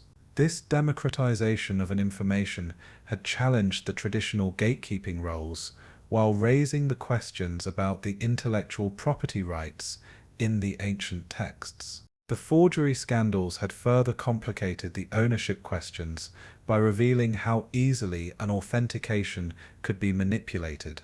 When the experts could be fooled by the fake materials, how could anyone be certain about the legitimacy of the ownership claims? The discovery of the elaborate fraud networks had cast a doubt on the entire antiquities market. A museum's ethics had evolved to require a more rigorous provenance research before acquiring the archaeological materials. The institutions that had once accepted a dealer's word about a legal ownership had begun to demand a detailed documentation of an object's history. Many of the scroll fragments had failed to meet these higher standards for a legitimate acquisition. The emergence of a digital humanities had created the new possibilities for the collaborative ownership models. Rather than arguing over who had controlled the physical objects, the scholars had begun to explore the ways to share an access to the digital resources. The virtual museums had allowed the multiple institutions to display the same materials simultaneously without any ownership disputes. A repatriation movement had gained a momentum as the formerly colonized peoples had demanded a return of a cultural heritage from the Western museums. The British Museum had faced a pressure to return the Elgin marbles to the Greece. The Egyptian authorities had sought a return of the artifacts from the European collections. These precedents had encouraged the similar claims about the Dead Sea Scroll materials. The legal scholars had proposed the new frameworks for managing a cultural heritage that had emphasized a stewardship rather than an ownership. Under these models, the institutions would hold the materials in a trust for a humanity rather than claiming the absolute property rights. A guardianship would carry the responsibilities as well as the privileges. A climate change had added an urgency to the preservation questions that had transcended the ownership disputes. A rising sea levels had threatened the coastal archaeological sites, while an extreme weather had endangered the artifact storage facilities. The need for a long-term preservation had created the practical arguments for a centralized control, regardless of a legal ownership claims. An international cooperation had become an essential one for a comprehensive scroll research, as the fragments had remained to be scattered across the multiple collections. The collaborative projects had required the agreements between the institutions with the competing ownership claims. A scientific progress had increasingly depended on the diplomatic solutions to the legal and the political problems. A development of a blockchain technology had offered the potential solutions for a tracking of a provenance and a managing of a shared ownership of the cultural artifacts.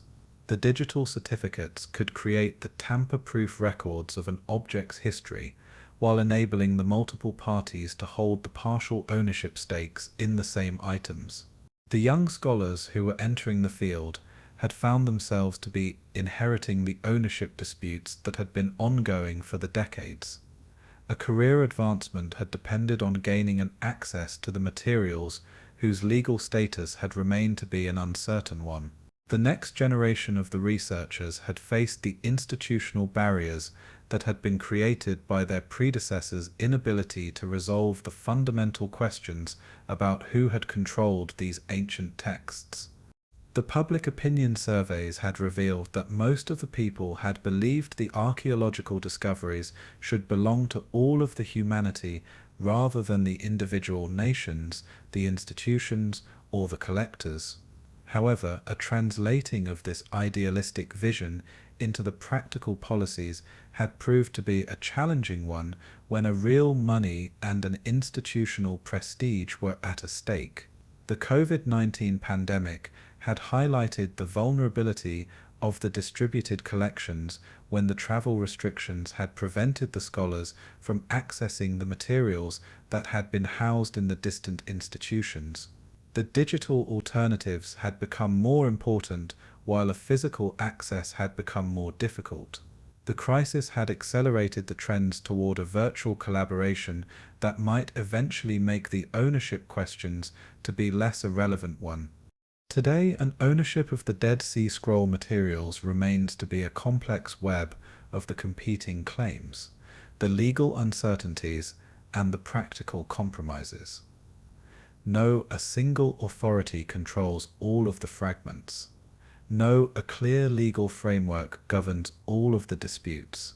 The scrolls exist in a state of a perpetual negotiation between the parties who must cooperate to study them, while disagreeing about who ultimately owns them. Perhaps the question itself reflects the modern assumptions that the ancient peoples would not have shared. The Essenes who had created these texts had lived in the communities where an individual ownership had been subordinated to the collective needs. They might have been puzzled by the contemporary arguments over who controls their words. The scrolls belong to the past, but the past belongs to everyone and to no one. These ancient voices speak across the centuries to anyone who is willing to listen. Their message transcends the boundaries that the modern people draw around an intellectual and a cultural property. In the end, the scrolls may own us more than we own them, shaping our understanding of a history, a faith, and a human nature in the ways that a legal document cannot capture or cannot control. In a basement laboratory at the Hebrew University, the technicians who are wearing the white gloves are positioning the fragments of an ancient parchment under a sophisticated imaging equipment.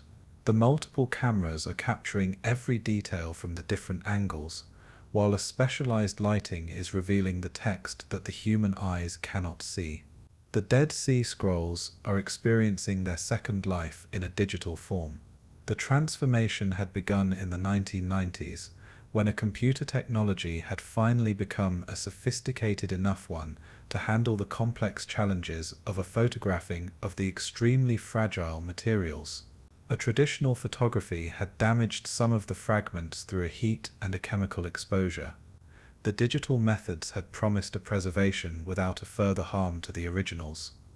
The Israel Antiquities Authority had partnered with the Google to create the most comprehensive digital archive of the scroll materials that has ever been attempted.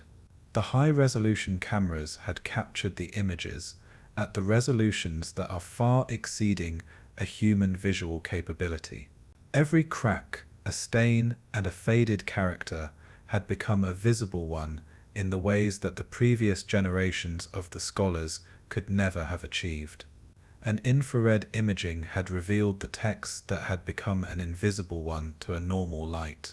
The letters that the scribes had erased and had rewritten the centuries ago had suddenly become a readable one again. The fragments that had appeared to be a blank one under a regular illumination had showed the ghostly traces of the words when they had been viewed through the different portions of the electromagnetic spectrum. The advanced computer algorithms had begun to reassemble the scattered fragments that were based on the patterns of a damage, a writing style, and a material composition. The pieces that had been separated for the decades had been digitally reunited, allowing the scholars to reconstruct the complete texts from the fragments that had been housed in the different institutions across the multiple continents. The online publication of the scroll images had democratized an access in the unprecedented ways. The scholars in the remote locations could examine the materials with the same detail as the researchers who were physically present in the Jerusalem. The graduate students had gained an access to the primary sources that had been restricted to the senior professors. The monopoly over a scroll scholarship had finally cracked under a digital pressure. Machine learning systems that had been trained on the thousands of the ancient Hebrew characters had begun to assist with a transcription and a translation. The computers could identify the damaged letters by comparing them with the intact examples from the similar contexts. A software had filled the gaps in a broken text by predicting the likely words that were based on the linguistic patterns and a historical context. A virtual reality applications had allowed the users to explore a reconstructed Qumran as it might have appeared during the scroll writing period. The digital archaeologists had recreated the buildings, the furniture, and the daily activities that were based on an archaeological evidence. The visitors could walk through the ancient community while reading the texts its members had produced. A three-dimensional scanning had captured the physical structure of the scroll materials in a microscopic detail. These scans had revealed an information about how the parchments had been prepared, how the inks had been applied, and how the documents had been stored and had been handled over the time. A material science had merged with a textual analysis to create a more complete understanding of the ancient scribal practices. A crowdsourcing projects had enlisted the volunteers worldwide to help to transcribe and to translate the scroll materials. And amateur enthusiasts had contributed it alongside the professional scholars, accelerating the pace of a research while introducing the fresh perspectives from the people who were outside the traditional academic circles. A digital collaboration had broken down the barriers that had limited a participation for the decades. Social media platforms had become the venues for a scholarly debate about a scroll interpretation. The Twitter threads had dissected the translation choices, while the Facebook groups had discussed the theological implications of the newly revealed texts. An academic discourse had escaped the university confines to engage the broader public audiences who were interested in an ancient history and a religious studies. A digital preservation had created the new challenges alongside the new opportunities. The file formats that had seemed to be a permanent one might become an obsolete one within the decades. The cloud storage services might disappear or might change their policies. The digital copies that had promised an eternal preservation had faced their own forms of a decay and a loss. And artificial intelligence systems had begun to generate the insights that the human scholars had missed after the decades of a study. A pattern recognition algorithms had identified the recurring phrases across the different texts, revealing the connections that a manual analysis had overlooked. A computer assistance had accelerated a research while raising the questions about the role of a human interpretation in an understanding of the ancient materials. The COVID-19 pandemic had accelerated the digital trends when the travel restrictions had prevented the scholars from accessing the physical collections. The video conferences had replaced an in-person collaboration, while the shared digital platforms had enabled a research to continue despite the locked borders. The crisis had demonstrated both the possibilities and the limitations of a purely virtual scholarship. A blockchain technology had offered the potential solutions for an ensuring of the authenticity and the integrity of the digital scroll images. A cryptographic signatures could prevent a tampering while creating the permanent records of who had accessed or had modified the files. The digital certificates might eventually become more reliable than a physical provenance for an establishing of an authenticity. A deep learning systems that had been trained on the scroll texts had begun to generate the predictions about the missing portions of the damaged manuscripts. These computer-generated reconstructions had required a careful validation by the human experts, but they had provided the starting points for a scholarly investigation that might otherwise have remained an impossible one. A virtual museum exhibitions had reached the global audiences that could never have visited the physical collections, and interactive displays had allowed the users to manipulate the images, to compare the different manuscripts, and to explore the historical contexts through the multimedia presentations. A digital curation had created the new forms of a public engagement with the ancient materials. However, the digital revolution had also introduced the new forms of an inequality. The scholars at the well-funded institutions had gained an access to the sophisticated tools, while the researchers in the developing countries had remained to be excluded by the technological barriers. A digital divides had replicated and had sometimes amplified the existing disparities in the academic resources. The ease of a digital manipulation had raised the concerns about a scholarly integrity and a public confusion. The images could be altered without the obvious traces of a modification. The fake materials could be presented alongside the authentic ones in the online collections. The democratization of an access had come with an increased responsibility for a verification and an authentication. A commercial interests had begun to influence the digital preservation priorities as the technology companies had sought the profitable applications for their innovations. The tools that had enabled a scholarly research had also served the marketing goals and the data collection strategies. An academic freedom had intersected with the corporate agendas in the ways that had created both the opportunities and the ethical dilemmas. And educational applications had transformed how the students had engaged with the ancient texts. And interactive timelines had connected the scroll materials with the broader historical contexts. A translation exercises had allowed the learners to work directly with the primary sources rather than relying solely on the published interpretations.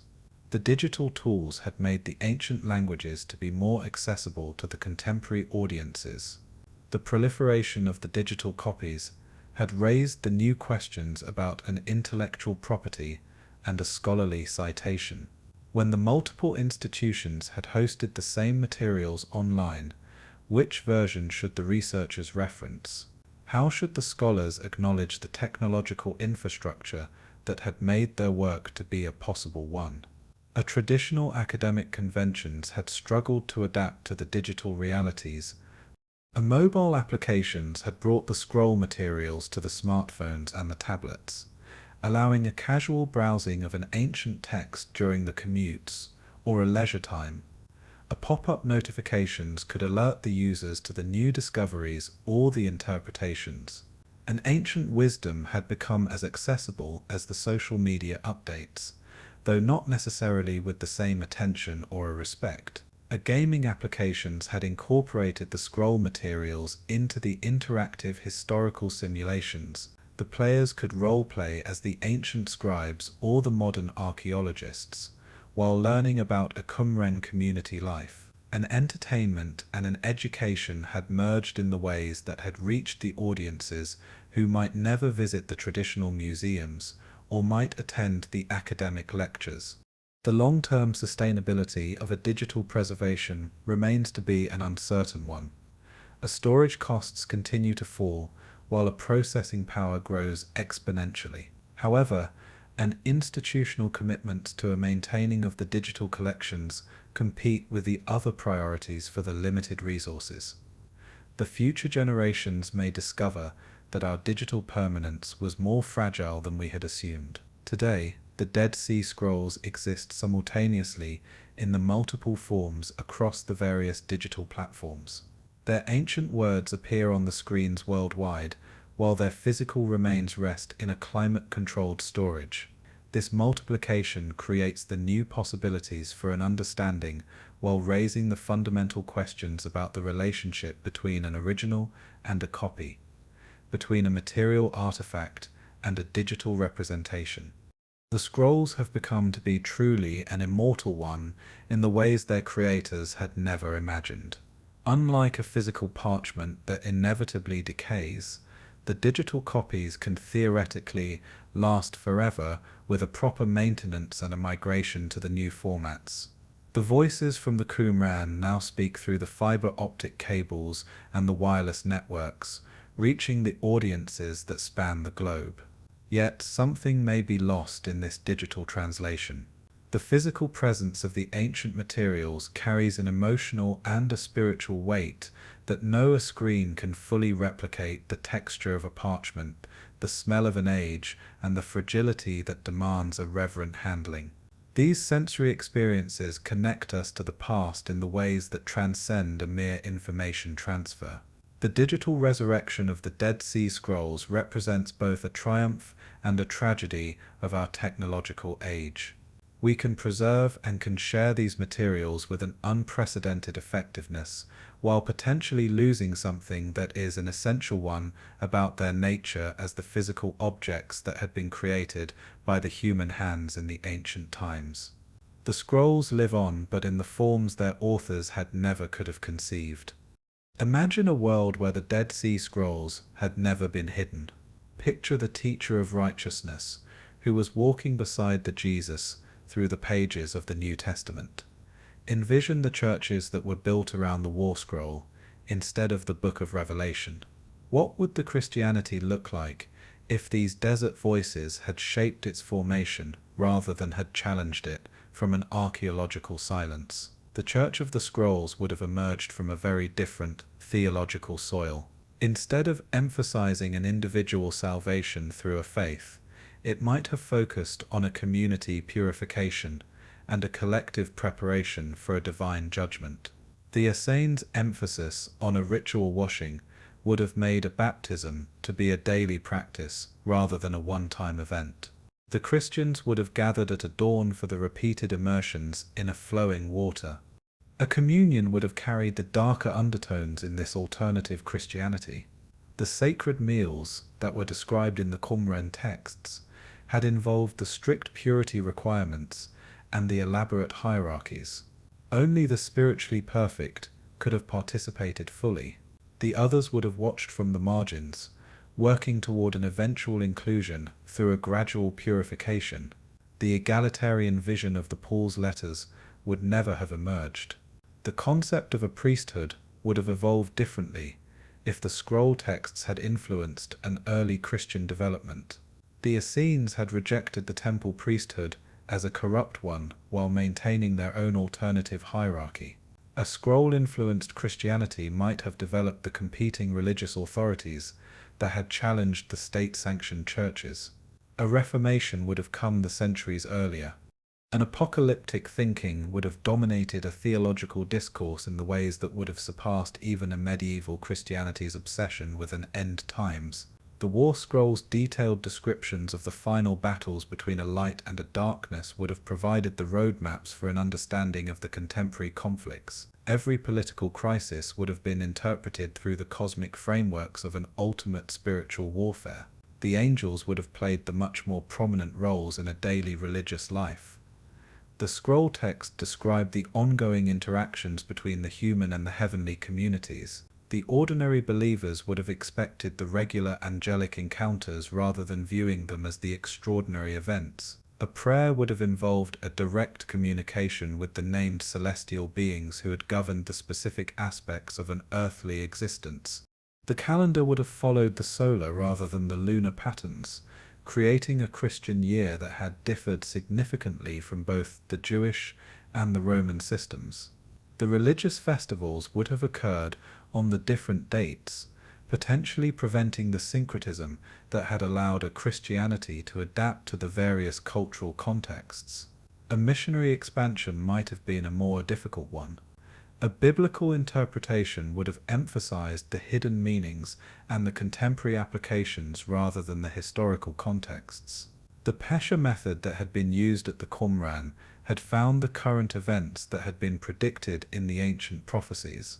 Every biblical passage would have carried the multiple layers of a meaning that had connected the scriptural words to the immediate circumstances that were facing the community. Agenda roles might have developed along the more restrictive lines if the scroll's influences had shaped an early Christianity. The Essenes had practiced a celibacy and had maintained a strict separation between the men and the women in the many aspects of a community life.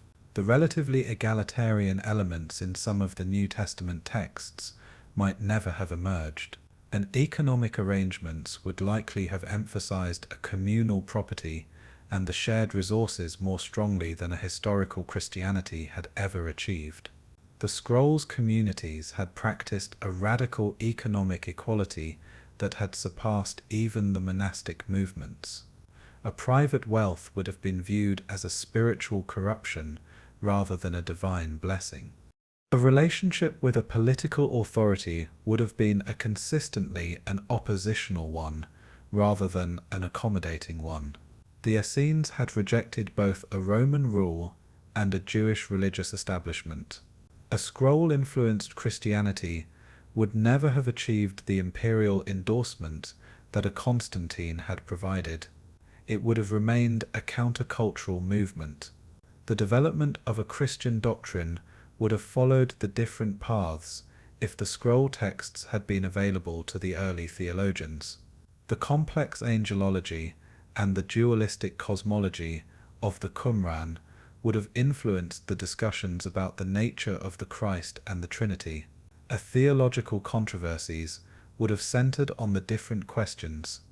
A martyrdom traditions would have been less a prominent one if the scroll's influences had shaped the Christian attitudes toward a persecution.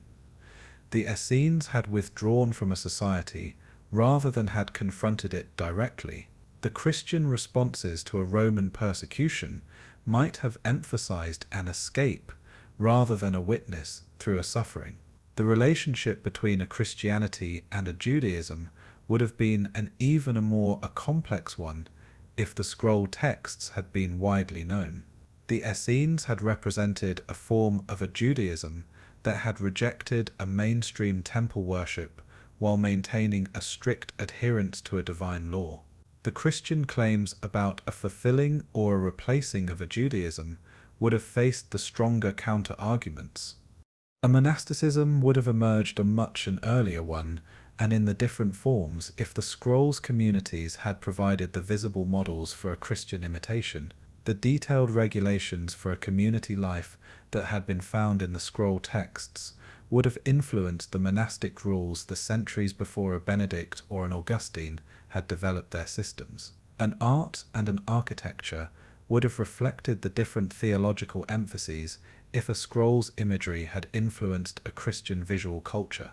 Instead of the crosses and the fish symbols, the churches might have displayed an imagery of a light that was battling a darkness, the angels in a cosmic warfare, or the ritual purification scenes. The aesthetic sensibility would have been an austere and a symbolic one. A music and a liturgy would have developed around the different themes. If the scroll texts had provided a source material for a Christian worship, the thanksgiving hymns that had been found at the Qumran had emphasized a divine predestination and a human unworthiness in the ways that would have created the very different hymnological traditions. The role of the women in this alternative Christianity remains to be an uncertain one, because the scroll texts reveal the contradictory evidence about the Essenes' attitudes toward a gender. Some passages suggest a complete exclusion, while the others imply the more complex arrangements. The ambiguity might have led to the ongoing controversies about a woman's participation in a religious life. A missionary's strategies would have emphasized a withdrawal and a purification rather than an engagement and a conversion. The Essenes model had involved a creating of the separated communities that had served as the examples of a righteous living. An evangelism would have focused on an attracting of the spiritually elite rather than an appealing to the masses. A biblical canon formation would have proceeded differently if the scroll texts had been available to the early church councils. Some of the non-canonical books that had been found at the Qumran might have achieved a scriptural status, while the others that are currently in the Bible might have been excluded. The shape of a Christian scripture would have been fundamentally a different one. The relationship between a faith and a reason would have developed along the different lines if the scroll's influences had shaped an early Christian intellectual development. The Essenes' emphasis on a revealed knowledge and a predetermined divine plans would have created the different approaches to a philosophy and a natural science. A social justice concerns would have been framed in the terms of a cosmic dualism rather than a human equality. The scroll texts view a poverty and an oppression as the manifestations of a cosmic evil rather than the correctable social problems. A reform movements would have emphasized a spiritual purification rather than a structural change. This alternative Christianity would have faced its own crises and the adaptations as the historical circumstances had changed. The rigid purity requirements that had worked for the small desert communities might have proved to be an unworkable one for the large urban populations. The exclusive attitudes that had maintained a group identity might have prevented a successful expansion. The Protestant Reformation might never have occurred if a scroll-influenced Christianity had already incorporated the sectarian tendencies that had driven the medieval reform movements. Alternatively, a reformation might have happened continuously as the different groups had claimed an authentic interpretation of the scroll's teachings. The modern encounters with a scientific discovery and a historical criticism would have created the different challenges for a scroll-based Christianity. The archaeological recovery of the actual scrolls would have raised the questions about how accurately the later traditions had preserved the original teachings. The same historical methods that challenge a biblical inerrancy would have applied to a scroll interpretation. Today's world offers the glimpses of what a scroll-influenced Christianity might have produced. Some of the contemporary movements emphasize a community living, a ritual purity, and an apocalyptic expectation in the ways that echo the Qumran's practices. These groups provide the partial models for an understanding of how a different and early Christian development might have been. The Dead Sea Gospel remains to be forever a hypothetical one, but its implications illuminate the contingent nature of a historical Christianity. The religion that had conquered the Rome and had shaped a Western civilization had emerged from the particular circumstances and the choices that might have been a different one. The scrolls remind us that the other paths were a possible one, the other voices had existed, and the triumph of an orthodoxy was never an inevitable one.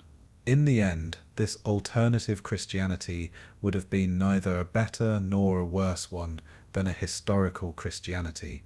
It would have been simply a different one. It would have produced its own saints and its sinners, its own wisdom and its blindness, and its own contributions to a human flourishing and a human suffering. The scrolls show us not what should have been, but what could have been, expanding our understanding of the roads that were not taken in the journey of a faith, a truth, a heresy, and the human need to know.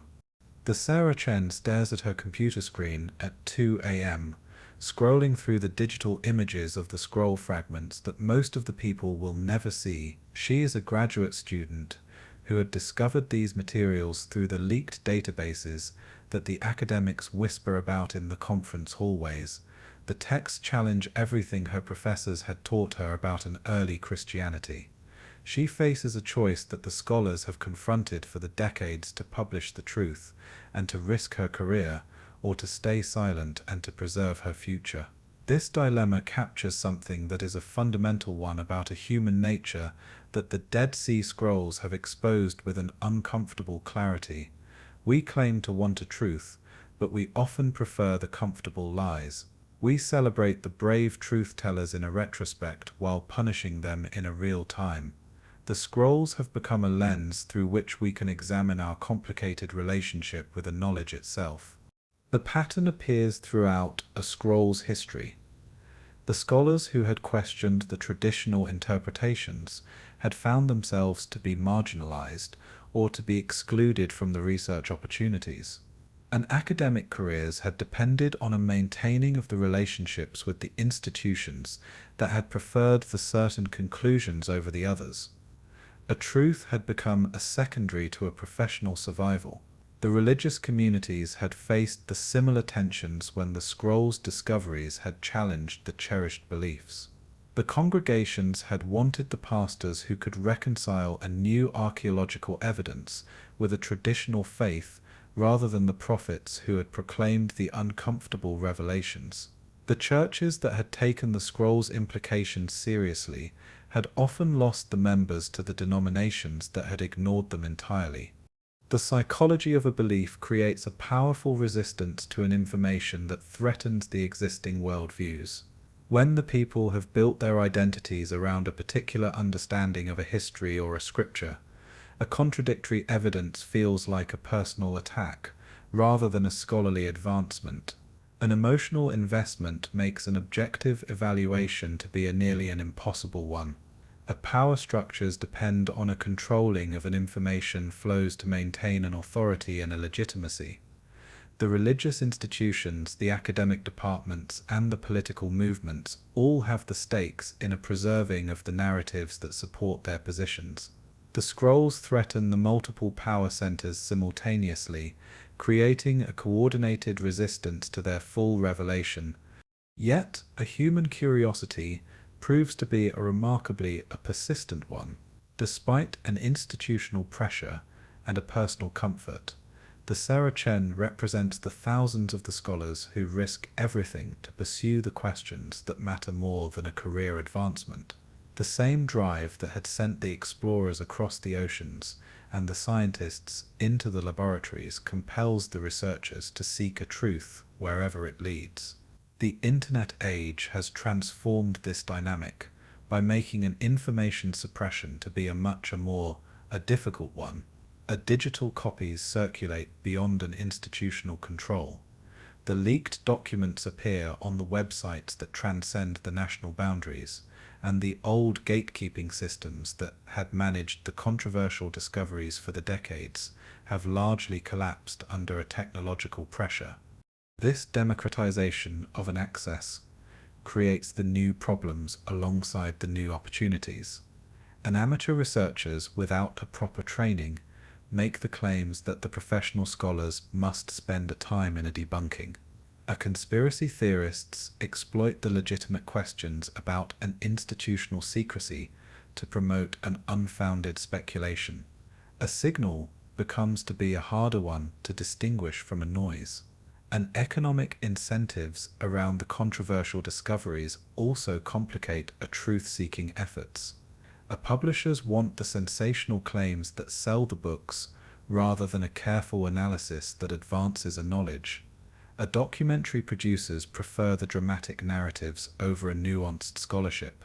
Market forces push toward an oversimplification and an exaggeration. Social media amplifies these distortions by rewarding a content that generates the strong emotional responses. Measured scholarly conclusions get the fewer clicks than the breathless revelations about the hidden truths. The algorithms that determine what the people see prioritize an engagement over an accuracy. The polarization of a contemporary society makes a neutral evaluation of a controversial evidence to be an increasingly difficult one. The people approach the scroll's discoveries with the predetermined positions that are based on their religious or their political commitments, and evidence gets to be filtered through the ideological frameworks that determine the conclusions before an investigation begins. Educational systems struggle to teach the critical thinking skills that would help the people to evaluate the complex historical claims. The students learn to memorize an information rather than to assess an evidence. They graduate without the tools that are necessary for a distinguishing of the reliable sources from the unreliable ones, or a recognizing of their own cognitive biases.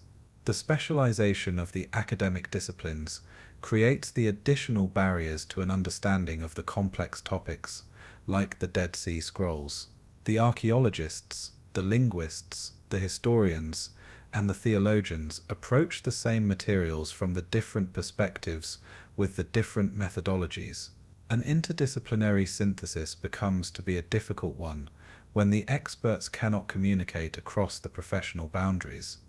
A legal and an ethical frameworks for a managing of the archaeological discoveries remain to be an inadequate one for an addressing of the questions that have been raised by the materials like the scrolls. A national sovereignty, a cultural heritage, a religious freedom, and a scholarly access create the competing claims that the legal systems struggle to balance. An international cooperation breaks down when the interests conflict. The temporal distance between the ancient texts and the modern interpreters creates the interpretive challenges that go beyond a simple translation difficulties. We bring the contemporary assumptions and the categories to the materials that have been produced in the radically different cultural contexts. An understanding requires an imaginative reconstruction of the worldviews that no longer exist. The commercialization of an archaeology introduces the additional complications when a scholarly research becomes to be entangled with a tourism, a fundraising, and a marketing concerns. The sites like the Qumran must balance a preservation with a public access, an education with an entertainment, and an accuracy with an appeal to the diverse audiences. A climate change and a political instability threaten both the physical preservation of the archaeological sites and the institutional stability that is necessary for the long-term research projects. The materials that had survived for the 2 millennia in the desert caves now face the risks from a human conflict and an environmental degradation that could destroy them within the decades. The rise of an artificial intelligence offers the new tools for an analyzing of the ancient texts while raising the questions about the role of a human interpretation in an understanding of the historical materials.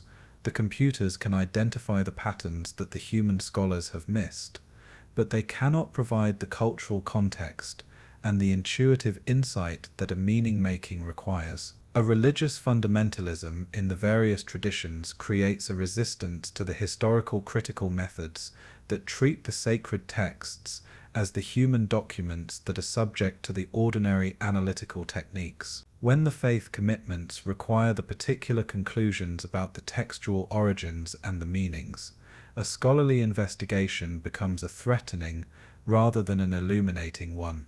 The globalization of a higher education has created the opportunities for an international collaboration on a scroll research while exposing the Western academic assumptions to a challenge from the scholars who have been trained in the different intellectual traditions.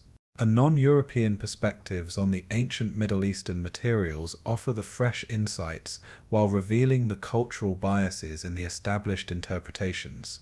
The question of who has an authority to interpret the ancient texts becomes an increasingly complex one in the pluralistic societies where the religious, the secular, and the indigenous communities advance the competing claims about a cultural heritage and a historical meaning. A democratic ideals of an equal access conflict with the expertise-based authority claims. The mental health implications of a pursuing of the dangerous truths deserve more attention than they typically receive. The scholars who challenge the powerful institutions or the cherished beliefs often face an isolation, a harassment, and a career destruction. The psychological costs of a truth-telling can be a severe one for the individuals while benefiting a society overall. The Saracen saves her files and closes her laptop as a dawn breaks outside her apartment window. She knows that a publishing of her research will create a controversy and will possibly end her academic career. But she also knows that a truth matters more than a personal comfort, that the future generations deserve the honest answers to the honest questions, and that the voices from the Qumran deserve to be heard, regardless of what they say about the contemporary beliefs.